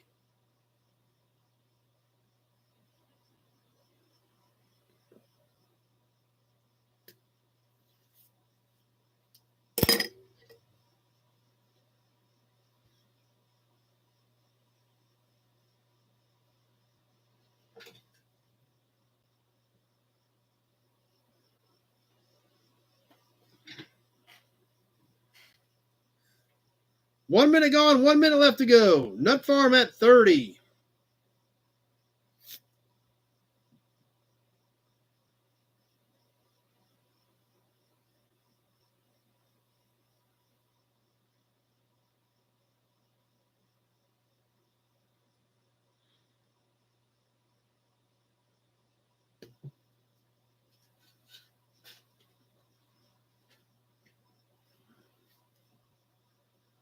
Minute 30 gone, 30 seconds left to go.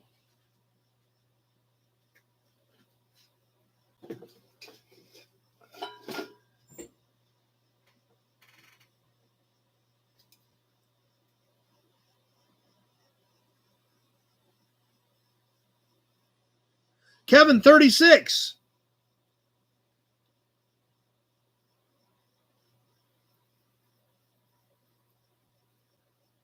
And that will do it. Kevin at 36.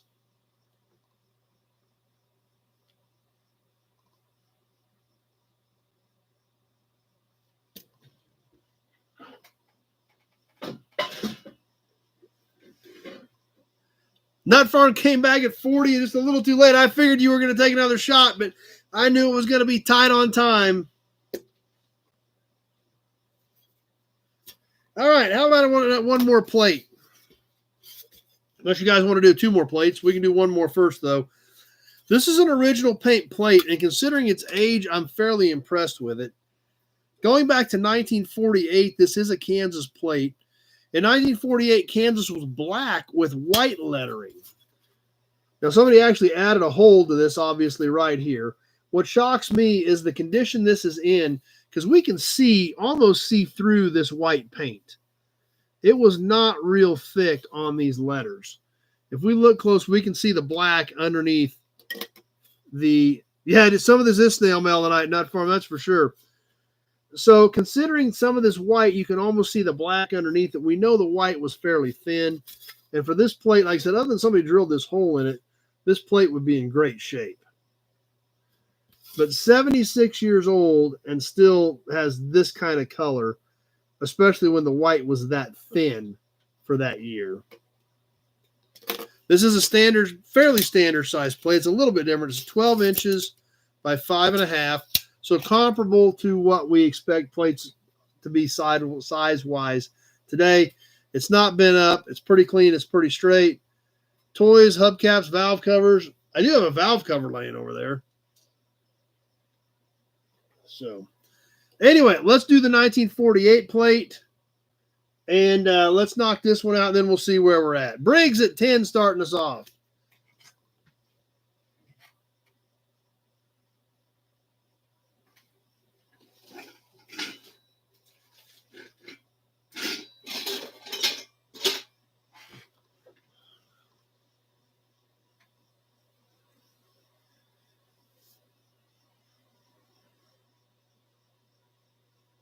Austin wants a valve cover. I got one that's been laying over there for a few weeks.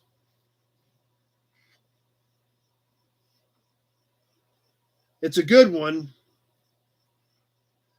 Plus, it's going to be, plus a valve cover is a little heavier to ship, so I'd have to put a minimum bid on it, but.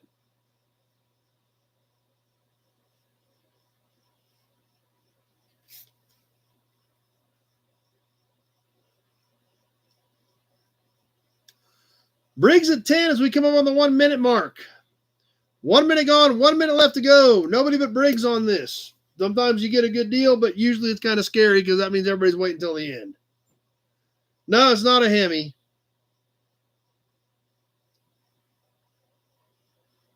Waycamp 15.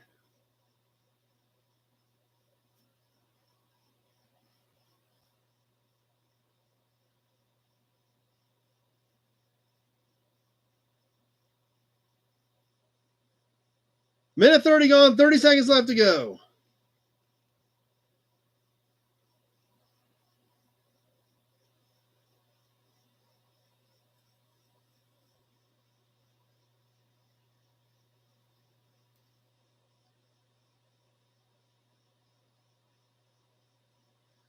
Kevin, 20. There's Kevin. Seen Kevin in a while. Glad you're back with us, Kevin.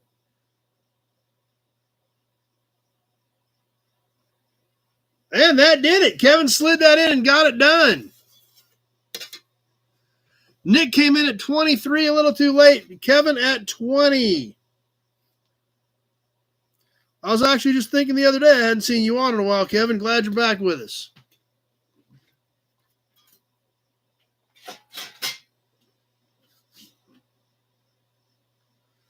All right, so you guys want to do the valve cover, or we want to hold the valve cover till later?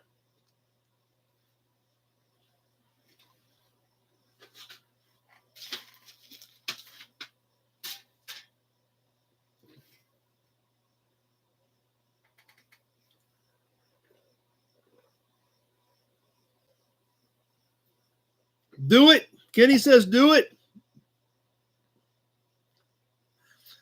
Okay, we'll sell the valve cover. Nice. That was a score. Dr. Pepper screen door push for $5.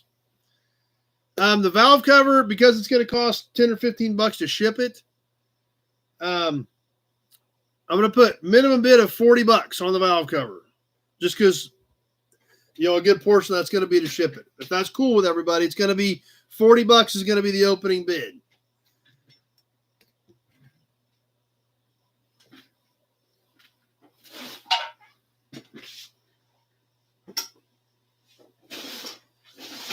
Oh, I was going to show you guys something else too. See if you guys were interested in.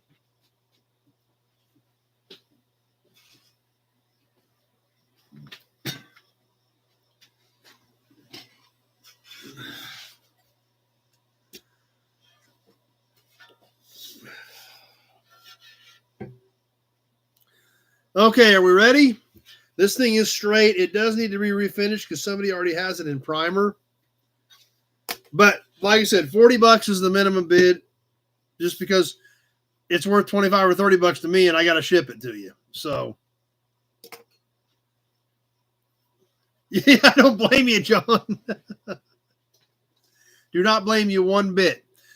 This valve cover, 1949 up to 1955. Back in the era when a V8 was really odd. You just didn't see them that often. They were starting to become more popular, but this was off of one of the very first common mass-produced overhead valve V8s. The 1949 to 1955 used this valve cover on the overhead valve 331 Cadillac V8. This is all stamped in here. This plug wire loom is actually tack welded to the cover. This thing is pretty straight. It's got a few dings in it, but overall this thing is pretty straight. Kevin, 45. I told you guys I didn't think we'd have a problem with it, but it's a cool looking piece. This is, just to give you an idea on size, it would have been dark blue, kind of like a navy blue, and then the lettering would have been white, I believe. I've got one that I painted. I blasted, and I think I painted the lettering gold on the one that I did, but I think this would have been white. Holy cow, those hearts haven't stopped. That's awesome. And then I think these edges were, these little tip things here were white. That was a river of hearts. 20 and a half by 5 1/4. So about 20 and a half tip to tip. About 5 1/4 here in the middle, not counting the bolt bosses, about 5 1/4 there. The backside of this is bare metal. So from when it was blasted, somebody did primer the front. Just needs finished out. I would probably re-blast it or re-scuff it because there's a lot of scratches in the primer. Shoot it with some navy blue desk lamp, yeah. And then paint. And these do make an amazing display piece. I've got one hanging in my shop right now on valve cover row. And like I said, when these are painted dark navy blue, I think this lettering, like I said, was white. I painted mine gold, paint it silver, paint it whatever you want that's going to contrast off that navy blue, and these things pop. They use this valve cover from 49 to 55. In 56, they went to the 365, I believe, and they changed this font on the Cadillac. So this would have been 49 to 55, I believe, all the 331s, extended and short bell housing engines. So there we go. I guess let's kick this on the timer. Kevin's starting us off at 45, and it is well worth that, obviously. It is a great piece. And let's go. Let's see what happens.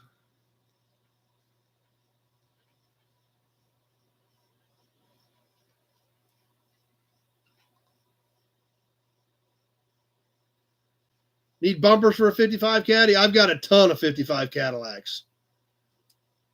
I don't have any good bumper ends other than the ones that are on the convertible, but I will sell you the convertible if you want the whole car.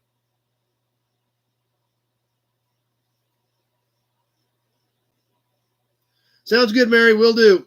I'll let you know here probably in the morning.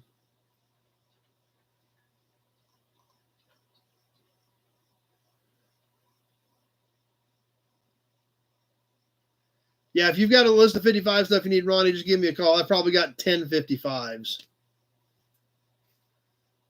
Kevin at 45. As we come up on the 1 minute mark, 1 minute gone, 1 minute left to go.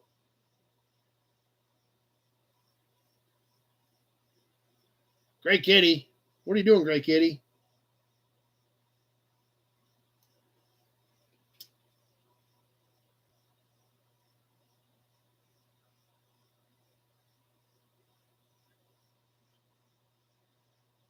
Man, this thing is super crickets. Guess we'll find out in 30 seconds because a minute 30 is gone and we got 30 seconds left to go.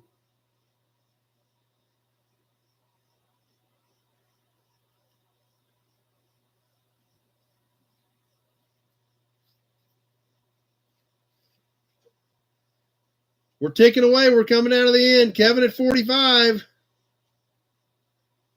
Alan, 50. Pete, 66. Kevin, 55. And that does it. Pete at 66. These things are just killer. So you guys will, like I said, you can't go wrong with these. So I can see the interest. I'm glad you guys had fun with it. Kevin, good to see you back for sure. But Pete at 66, yeah. You guys all knew that was coming too. You knew there was going to be some shooting going on there towards the end.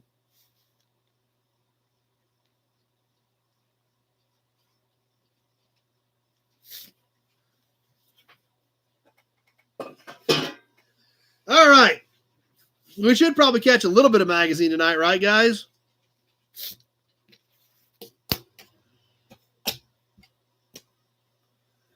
But I appreciate everybody playing along. Had a lot of fun. The auctions are always a blast. And it's cool because it adds extra stuff from my collection to your guys' collection. Spreads it around. We did a lot of cool stuff tonight, actually. I like the co-op cans, even though Tractor Mike hates the co-op. I like the co-op cans at least. It was fun. Donation of Carrie's cookies. Pretty tough to go too wrong there. And just a lot of fun. Some great plates. We got more stuff coming up for next week. It's going to be a lot of fun. But I had a blast with you guys tonight. Thanks for participating, playing along, and having a good time. But let's catch a little bit of the magazine yet tonight. We are going to do a new magazine. We're going to start a different one. We've been working with our auto trade journals for a while. We're going to mix it up a little bit tonight.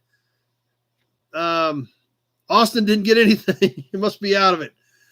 Yeah, that's probably. Yeah, you probably should pay your bills, but paying your bills isn't near as much fun either. And you don't get cool stuff. Oh, wow. She just finished Mary's cookies for her. Wow, that's awesome.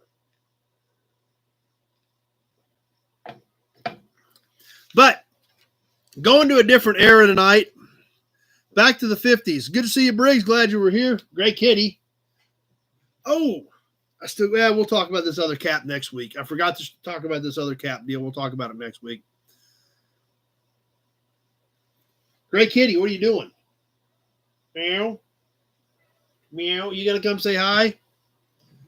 I know, your food bowl's empty. Heaven forbid you haven't eaten in like an hour. Yeah, I know. It's been like an hour and you haven't had food in your bowl.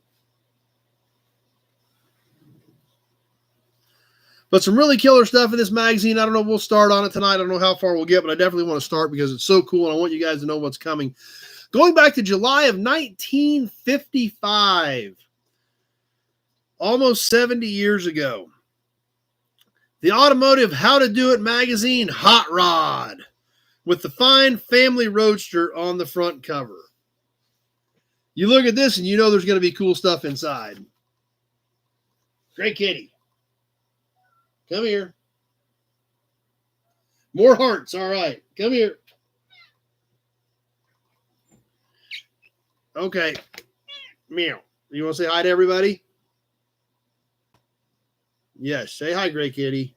You're a great kitty. You're a great kitty. There you go. Everyone say hi, great kitty. You don't care, do you? Because you haven't eaten in like an hour. You haven't had food in like an hour. Are you going to go? Trust me, you're fat. You're not going to starve. Yes. Can we get to our magazine? Is that cool with you? I'll get you some food after we get done here. Is that acceptable to your terms? All right. All right, here you go. So, yeah, when you look at the front cover, you know it's got to be cool.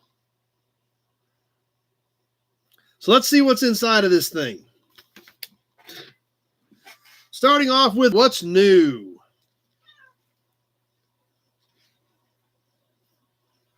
Why am I hungry for peanut butter cookies right now?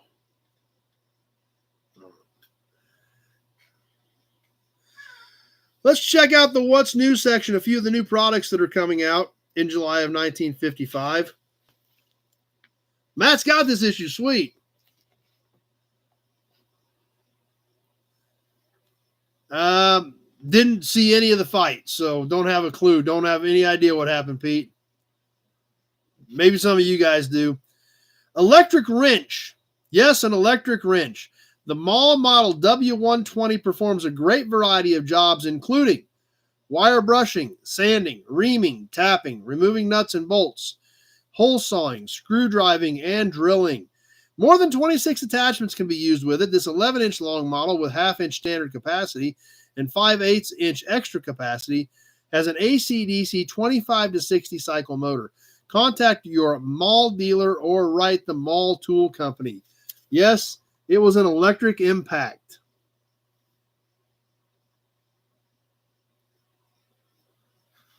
No, Gray Kitty just always wanders over and gets on the chat. There's about 10 of them around here. We got a new one I call Fluffy.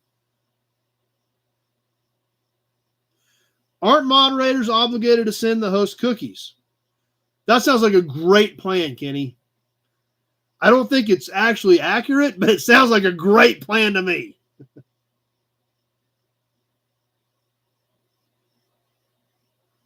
There goes the hearts. Awesome.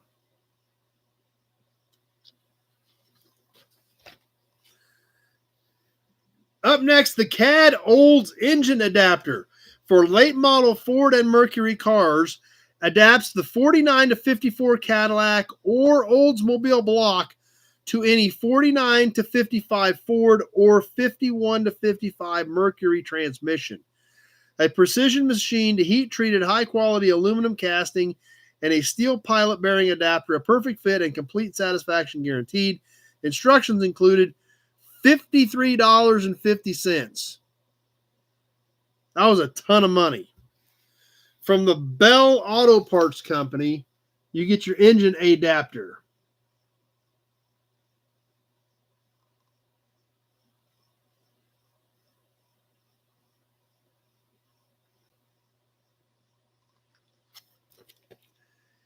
And what was also cool about that is they actually had an ad on the next page for Bell engine adapters for these kits, for all the adapters they made.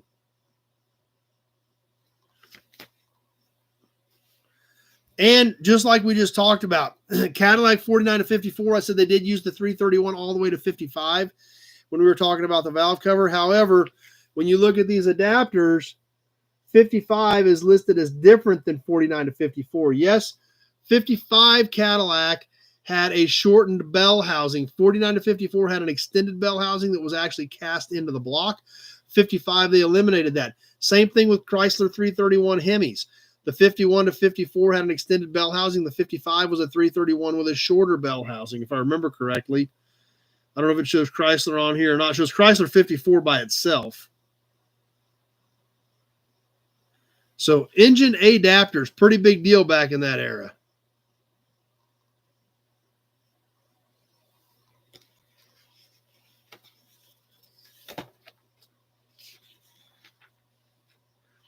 On to the next page, there was a piece here that was kind of interesting. There's more adapters, intake manifolds, things like that.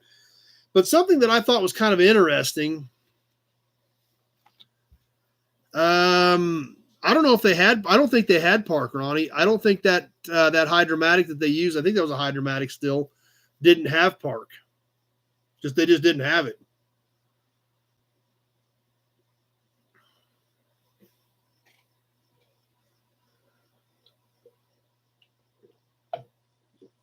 But I thought it was kind of odd to have an accessory. That's right, one piece at a time. That's exactly right, Kenny. For a rear view mirror to be in the What's New section. The mirror in a ring, the Yankee Pace Setter, features an entirely new concept in side view mirror design. Now, you got to remember, rear view mirrors back at this point were still not commonplace. They were not mandatory. I don't even think they were mandatory by 55. Maybe a left one, but I don't think they were mandatory by 55. And a lot of them were a small 2 or 3 inch circle that hung off the side of the door.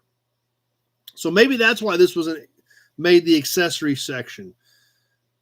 It's a big 4-inch head is suspended in a one-piece Y support within a massive 4.5-inch diameter chrome ring.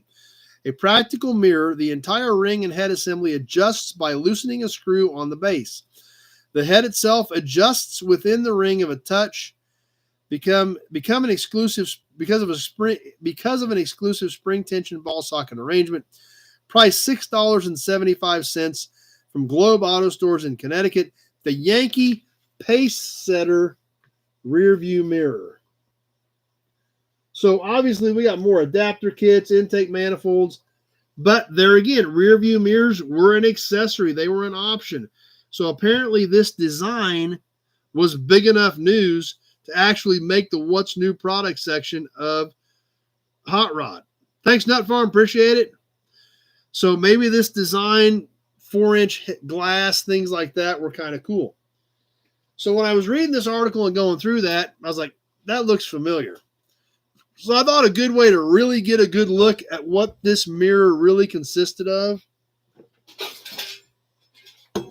was to grab one off the shelf. Yes, there it is. The Yankee 3-bar mirror. Just like in the magazine from 1955. Same base, same style.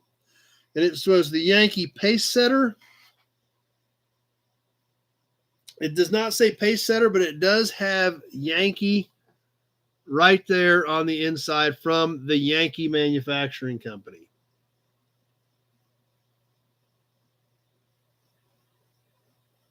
Alan thinks he's got a pair. Yeah.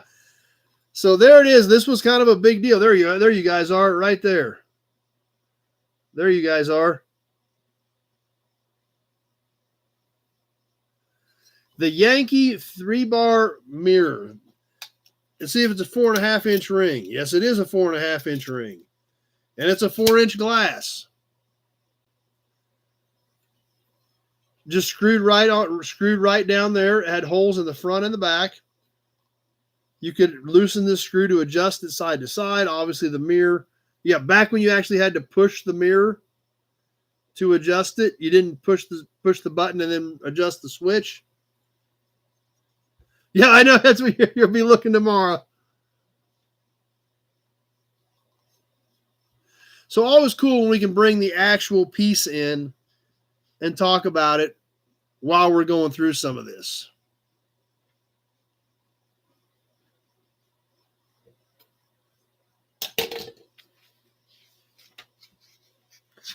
So it kind of puts the magazine article into a lot better perspective, if you ask me, when we can look at it.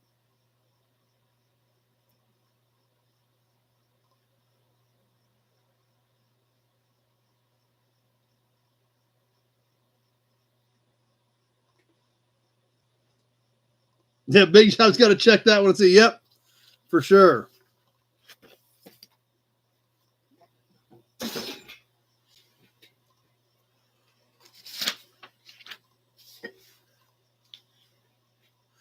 All right, let's catch a couple of these articles. We probably won't get to any of the ads tonight, but let's definitely catch a couple of the articles.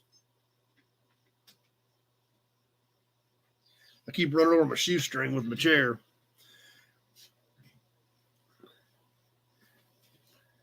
And then we'll probably get ready to wrap up for tonight. So, up next, what's new? After what's new, bolt-on 83 horsepower. Yes, bolt-on 83 easy horsepower, a tech article. You know, obviously, well before the days of YouTube, you had to read it in a magazine. Had a bolt-on 83 horsepower. Now, you got to remember, we are in July of 1955. Chevrolet has built a bomb, not as in an A-bomb or an H-bomb, but a V-bomb, a snarling little monster that is quite capable of exploding when the occasion arises. At stoplights, for example, or on the highway, or on the country's mini drag strips, or on the stock car racing circuits, I wonder how many Olds, Cads, and Buicks, and especially Ford owners, have felt as though an unforgivable blow had been struck as they have watched the fleet 55 Chevy V8 pass them at will. There's no doubt about it, the new V8s perform in a manner seldom associated with previous Chevrolets in synchromesh overdrive or even with a power glide behind it. Of course, all the new Chevy V8s aren't the hottest things to hit the American road. What makes the hotter ones hot is the power pack that consists of a Carter 4-throat carb, intake manifold, and dual exhaust. This tidy package costs the new Chevrolet buyer less than $60. Factory installed and is supposed to boost the maximum brake horsepower out front from a standard advertised 162 to 180 and maximum advertised torque from 257 foot-pounds to 260 foot-pounds. We shall soon see whether the goodie kit actually does as claimed, but one thing is certain, the stick shift 55 Chevy V8s with power pack is about the fastest accelerating stock car currently being produced in this country. So what you got to remember is we've got to go back to July of 1955, and those things had just came out. Chevy didn't have a V8 until about 6 or 8 months prior to this article. By the time this article was put together, it had been out for probably 6 months.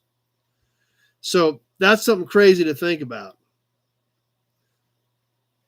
So This article, and there again, we could spend a lot of time because it's several pages of getting into basically doing a top end on a 265 Chevy V8.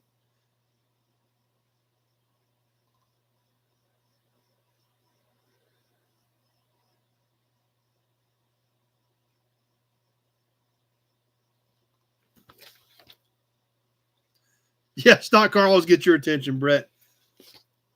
So it's a really in-depth article on this.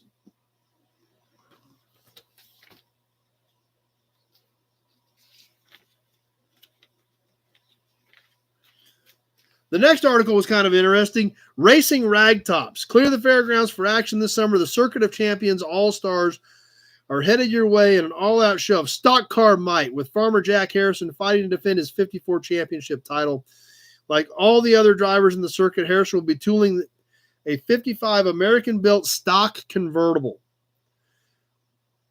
So this series used stock, current production, standard convertibles for racing. They were had some modifications, but check out these racing ragtops. And then we're going to check a few of the modifications without getting too deep into it.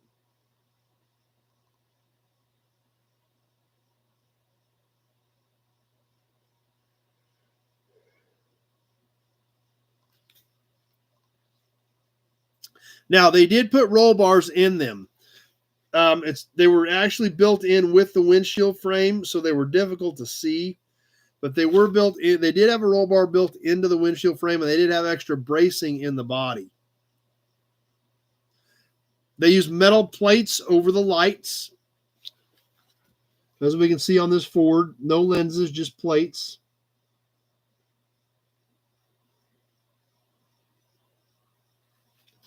One other modification that I thought was very interesting, we can see some of the bracing in some of these other pictures, but a circular piece of tubing soldered to the radiator prevents the fan from getting into the radiator in the event of a bump. So check this out, guys.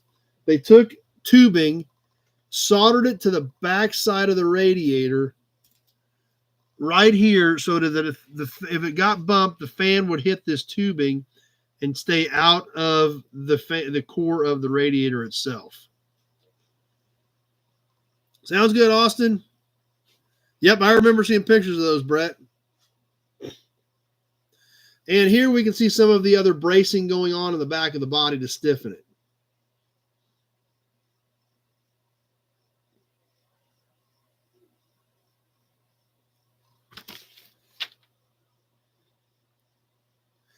Now, this is something that was really weird on this Ford. On this 55 Ford convertible, and this is going to be kind of tough to see because we can tell it's the Ford because of the dash.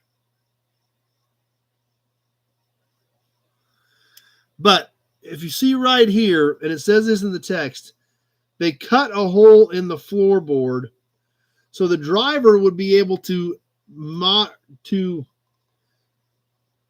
observe and monitor tire wear during the race. Never seen that before.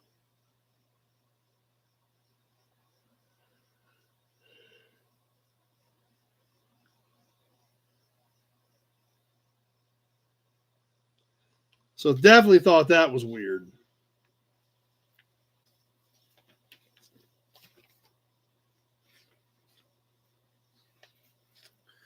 One more article we want to catch, and then we'll get ready to wrap for tonight. And we'll save the ads and the rest of this for next week. It's a common thing in the 60s. You would have to have really good vision, that's for sure. The next one more race. We're going to look at one more race car. The Basement Bomb, a dragster from this era. Obviously, definitely following the safety 87th rule of thumb. Because as we look at some of these pictures, you say, how in the world would anybody strap themselves into that? But back in the day, didn't know any different. This dragster powered by a 38 Ford Flathead. And the best thing to do is just let the pictures do the talking. They did say they were built. The article did say they were building a body for this car, but like I said, I don't think I would want to go too fast down the track in this particular car. Obviously, they were working with what they had at the time. There's no doubt about it. We see the flathead here, finned aluminum heads, basically stock pieces, stock axles that have been put together. But check out the dude's head in relationship to the roll bar.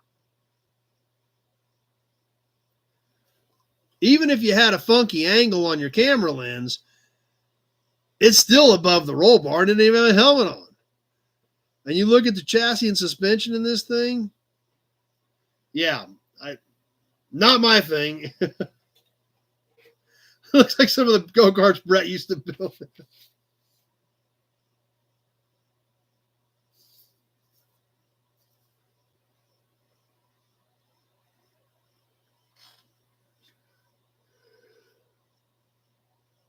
So I thought we definitely wanted to check that out.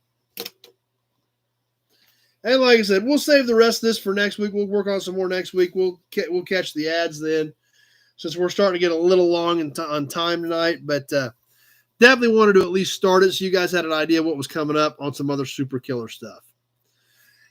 This week, I will be here for Tuesday. We will have Toy Tuesday as normal, 7 o'clock Tuesday evening. We'll get some more new content up this week. I've got some new inventory shot. I've got stuff coming from my buddy's yard.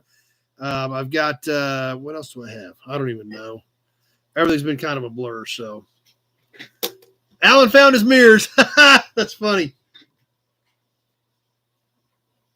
Yeah, sorry about that, Brett. It is interesting, though. So we'll definitely get some of that stuff caught up. If you're going to try to go to Kansas City Meekum, send an email to Pete so we got an idea who's going to be there. It's going to be a good time. Obviously, very curious to see what kind of poor decisions Tractor Mike decides to make that weekend. But it ought to be a lot of fun. Obviously, like I mentioned earlier, we'll start working on the gathering, so stay tuned for some more stuff on that. And we'll get some more content coming up this week. With that, I guess we're going to wind this thing down. Get on the Nobody's Facebook page. Entertaining all week long. Thanks, Leo. Appreciate it. And glad you guys are still digging it. Hit that subscribe button. Start hanging out with us if you have not done that yet. And we'll get ready to wind things down. I appreciate everybody being here tonight, taking basically your whole Sunday evening and hanging out with us here. If you guys weren't here, this wouldn't be a chat. This would be me babbling into a webcam. You guys are what makes this what it is. Your participation in the auctions, your knowledge that you share. That's how this all goes around, and that's what makes this thing work. So huge shout out to all you guys for being here, supporting what we're doing here. I super appreciate it. We'll see some of you Tuesday night. Stay tuned for more content coming up this week. And as always, we sure definitely hope to see you right back here next Sunday night for some more Sunday Night Live chat. Let me catch up with the comments here real quick.